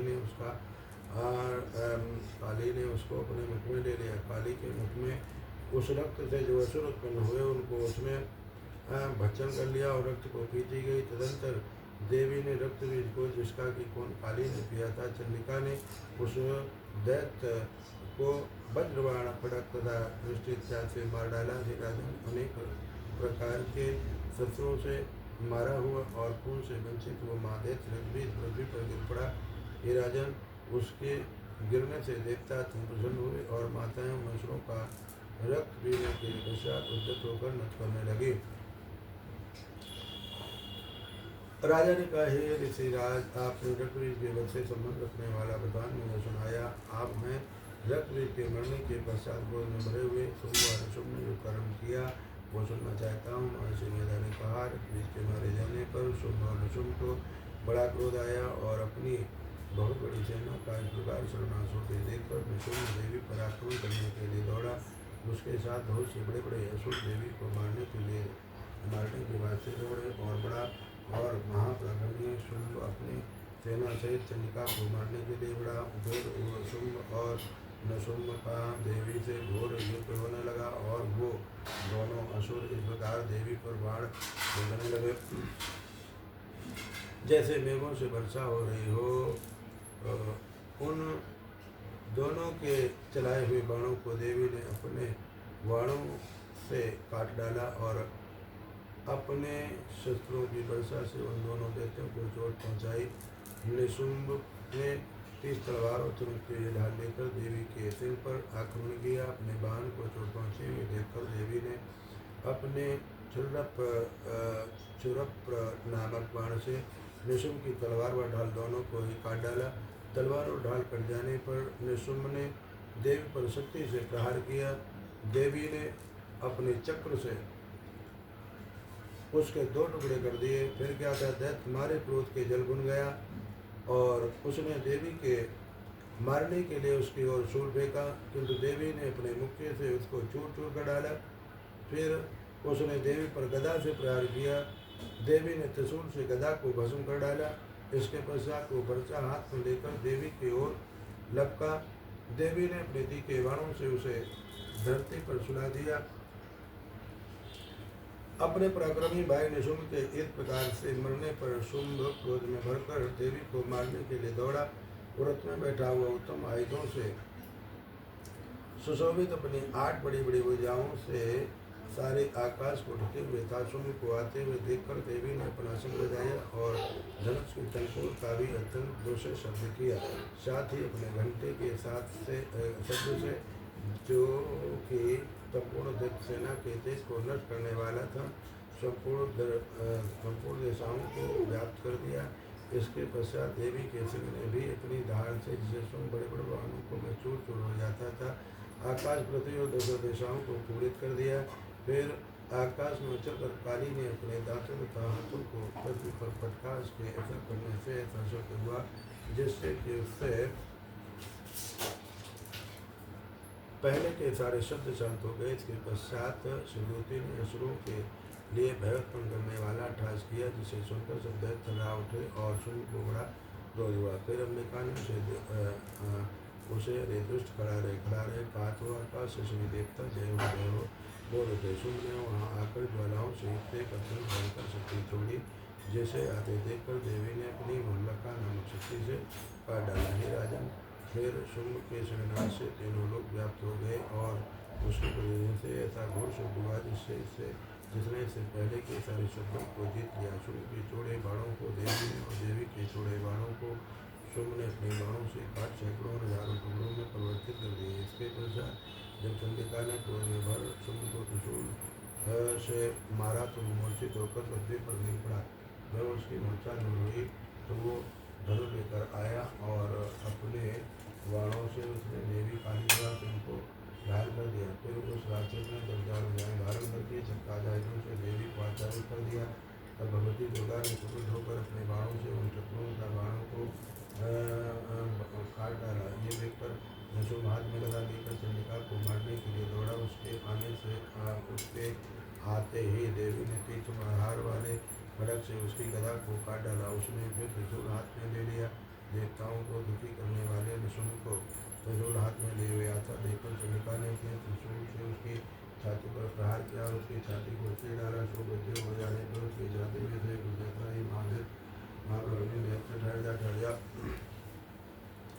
कहता हुआ निकला। उसको देखकर देवी ने बड़े जोर से टाका लगाया। वो निकलने भी ना पाया था कि उसका सिर अपनी तलवार से काट डाला। सिर के कटने के साथ ही वो पृथ्वी पर गिर पड़ा। निरंतर से गाड़ कर असुरों का भक्षण करने लगा और काली सुरवती भी राक्षसों का रक्त पीने लगी। कौमारी की शक्ति से कितने ही महादैत्य नष्ट हो गए। ब्रह्मा जी के स्मरण के जल से कितने ही असुर समाप्त हो गए। कई दैत्य महेश्वरी के त्रिशूल से विदीर्ण होकर पृथ्वी पर गिर पड़े और कई बार के प्रहारों से चंद्र होकर धाराशायी हो गए। महेश्वरी ने भी अपने चक्र से बड़े बड़े महापराक्रमों का चुमन निकाल कर उन्हें हम लोग को भेज दिया और इंद्र से गिरने ही महाबली राज्य टुकड़े टुकड़े हो गए।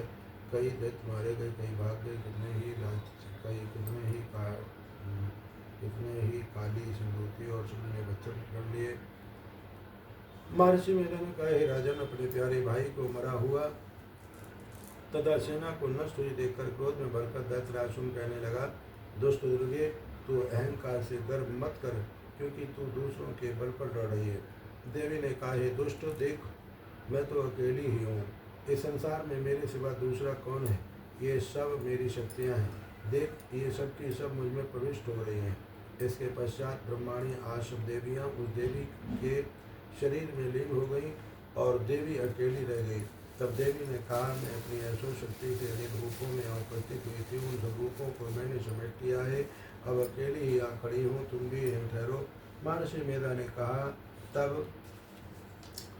देवताओं तथा राक्षसों के देखते देखते देवी तथा शुंभ में भयंकर युद्ध होने लगा। अंबिका देवी ने सैकड़ों अस्त्र छोड़े। उधर दैत्यराज ने भी भयंकर अस्त्रों का प्रहार आरंभ कर दिया। देवी के छोड़े हुए सैकड़ों अस्त्रों को दैत्य ने अपने अस्त्रों द्वारा काट डाला। उसी प्रकार शुंभ ने जो अस्त्र छोड़े उनको देवी ने अपने भयंकर ओंकार के द्वारा ही काट डाला। दैत्य ने जब सैकड़ों बार छोड़कर देवी को ढक दिया तो क्रोध में भरकर देवी ने अपने बाणों से उसका धनुष नष्ट कर डाला। धनुष कट जाने पर दैत्येंद्र ने शक्ति चलाई, लेकिन देवी ने उसे भी काट कर फेंक दिया। फिर दैत्येंद्र चमकते हुए ढाल लेकर देवी की ओर दौड़ा, किंतु जब वो देवी के समीप पहुंचा तो देवी ने अपने तेज बाणों से उसकी चमकने वाली ढाल को भी काट डाला। फिर दैत्येंद्र का घोड़ा मर गया, रथ टूट गया, सारथी मारा गया। तब वो भयंकर मुद्गर लेकर देवी पर आक्रमण करने के लिए चला, किंतु देवी ने अपने तीक्ष्ण बाणों से उसके मुद्गर को भी काट दिया।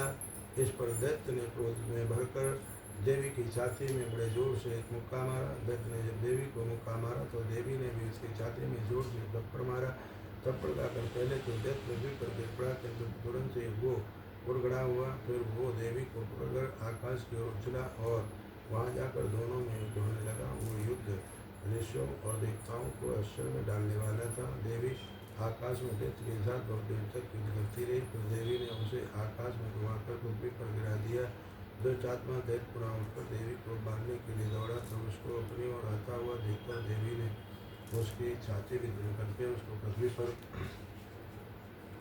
पटक दिया। देवी के जरूर से घायल होने पर उस दैत्य के प्राण पखेरु उड़ गए और उसके मरने